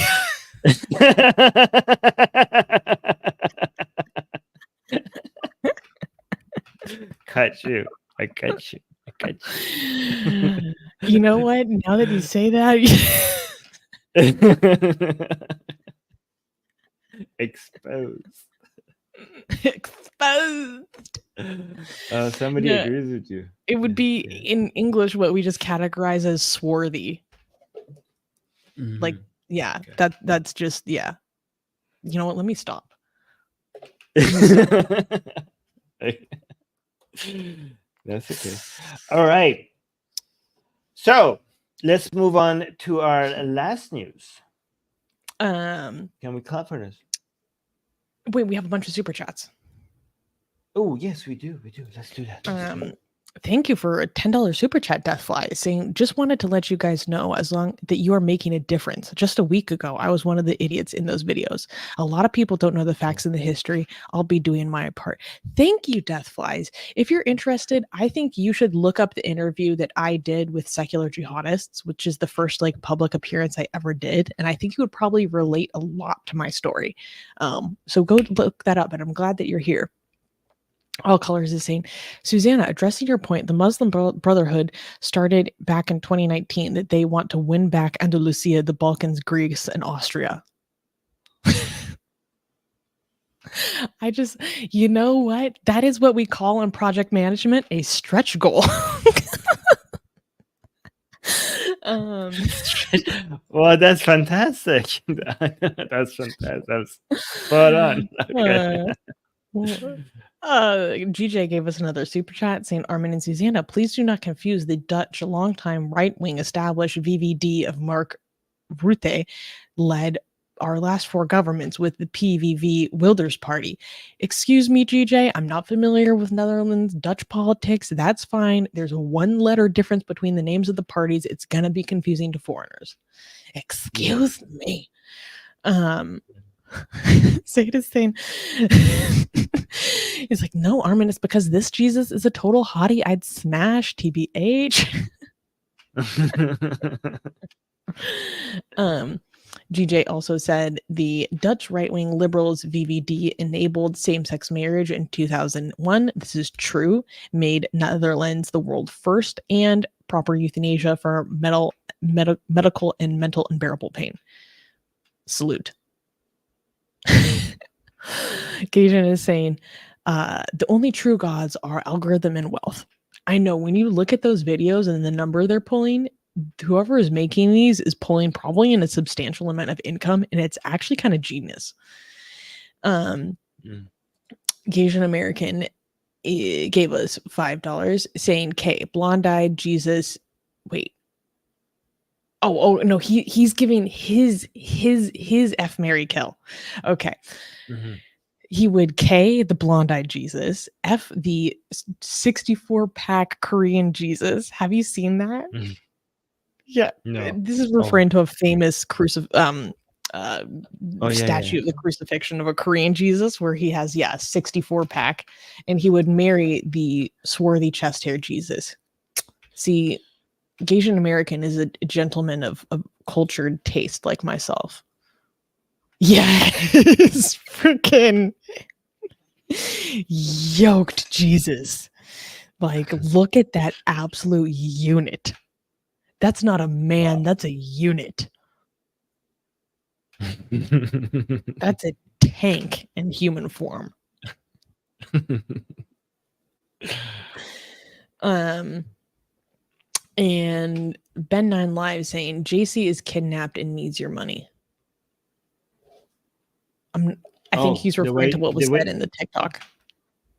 No. I think it's like, JC is kidnapped. Yeah, I think it looks like the way they were talking, it looks like a hostage talking. Like that's what it looks like. Yeah, maybe that. But yeah, thank you so much, Ben, for the super chat. All right, let's move on to our final news of the day, which technically it's not a news, but we try to slide in some non-news news at the very end of our show every time. I think it's exciting. It's news to me. It's exciting. It's AR news. It's AR news, right? All right. So next news.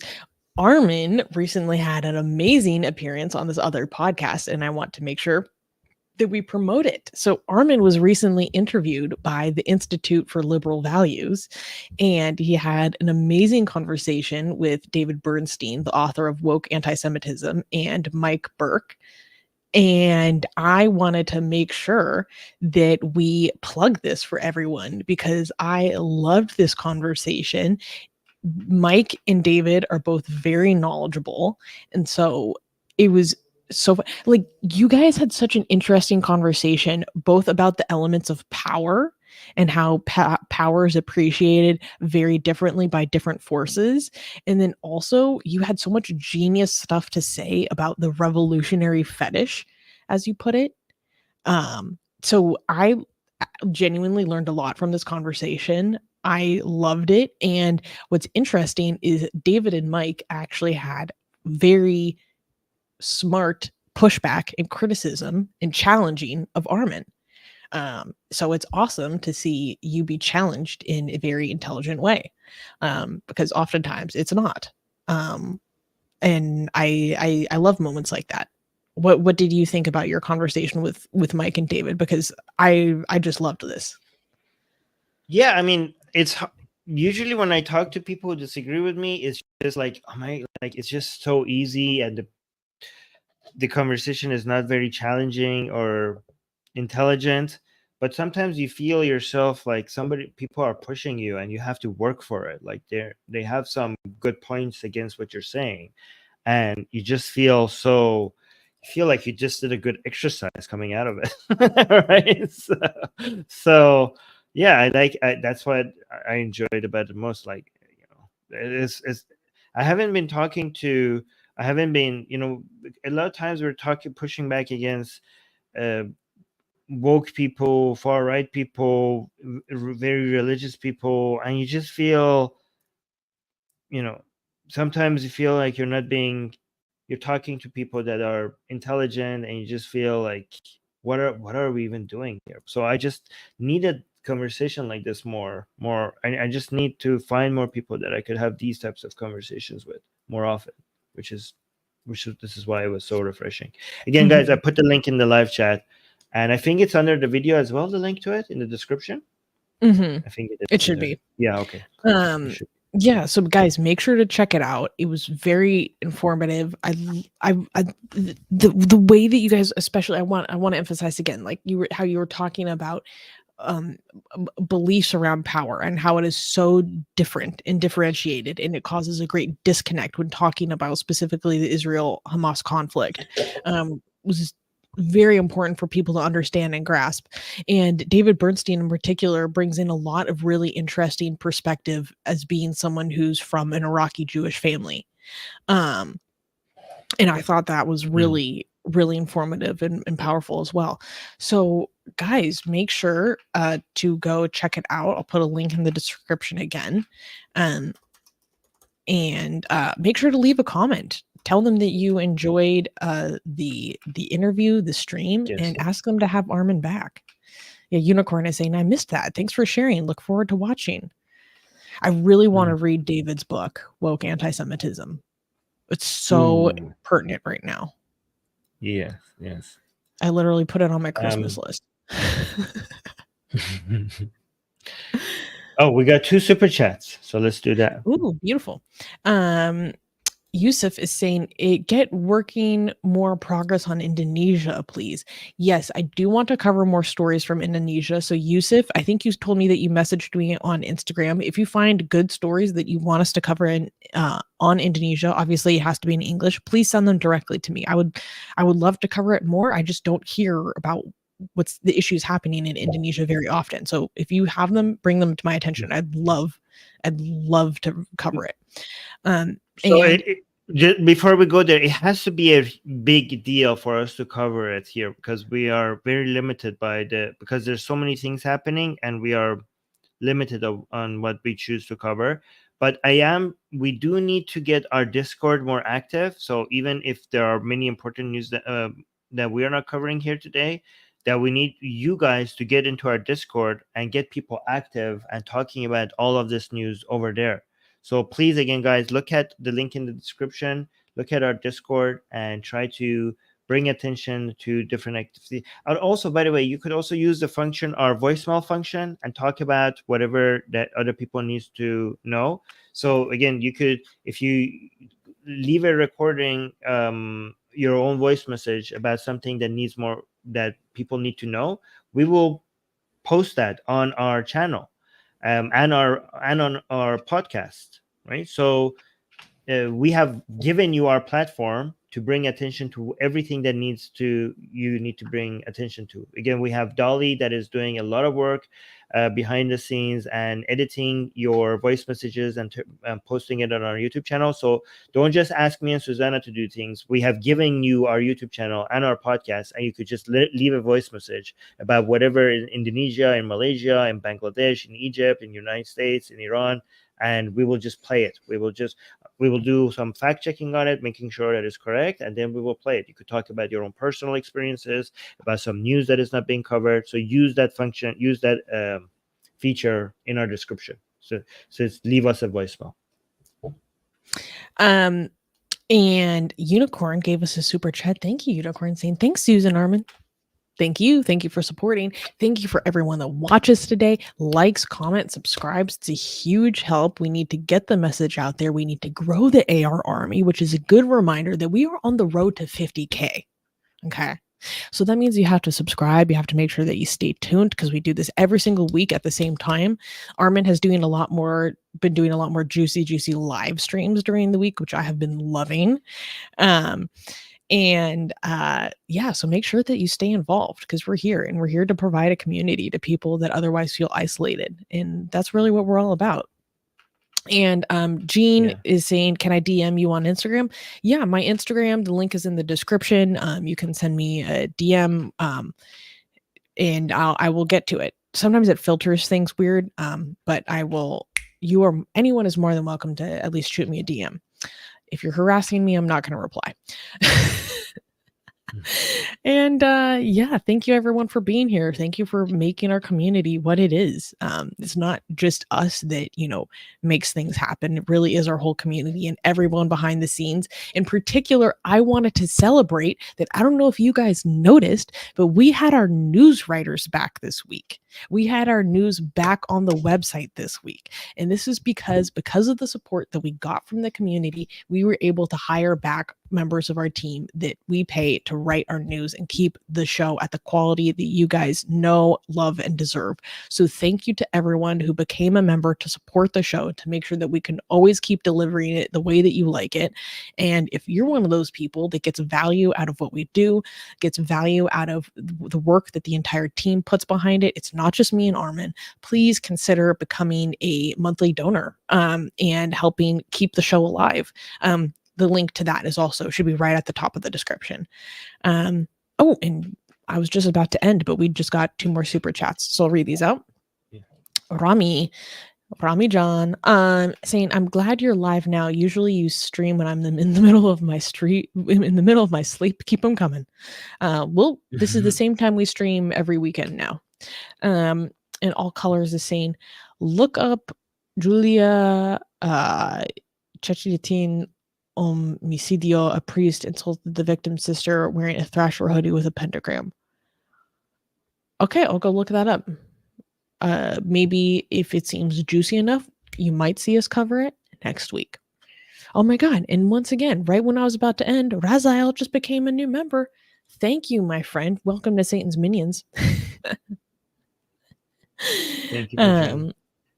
Thank you, guys. Thank you for all the support. And again, if you cannot support us financially, you could support us with a like, with a comment, and by sharing our video and recommending our YouTube channel to as many people as you can. Again, these are all free, and it really, really helps us. Just go and tell people that they need to subscribe to the Atheist Republic YouTube channel. That's the best way you could support us that is not financial. So do that. At least do that. Thank you. It's our sacrifice to the YouTube gods. I know we keep on trying to leave and they keep on coming in. It's a good problem to have. Falcon gave us a super chat saying, Armin, why don't you go in modern day debates and debate with Daniel Hakikaju? It'll capture a new audience. Well, you recently challenged Hakikaju to a debate. I challenged him. He didn't accept my challenge. I already challenged him. Go on Twitter and tell him and tag him and tell him that he's a coward and he's bringing up. Apparently that works. If you tell people that they're coward for not debating somebody, they will eventually give in to debating you. Go full Mohammad hijab. You're a coward. You're a coward. Yeah. Just call people cowards. Yeah. But yeah, I would love to do that. All right. All right, guys. Thank you. Don't forget to like. Don't forget to subscribe. Hit the bell notification. And until next time, let's do that. Do you want to do it? Assalamu alaikum. Assalamu alaikum.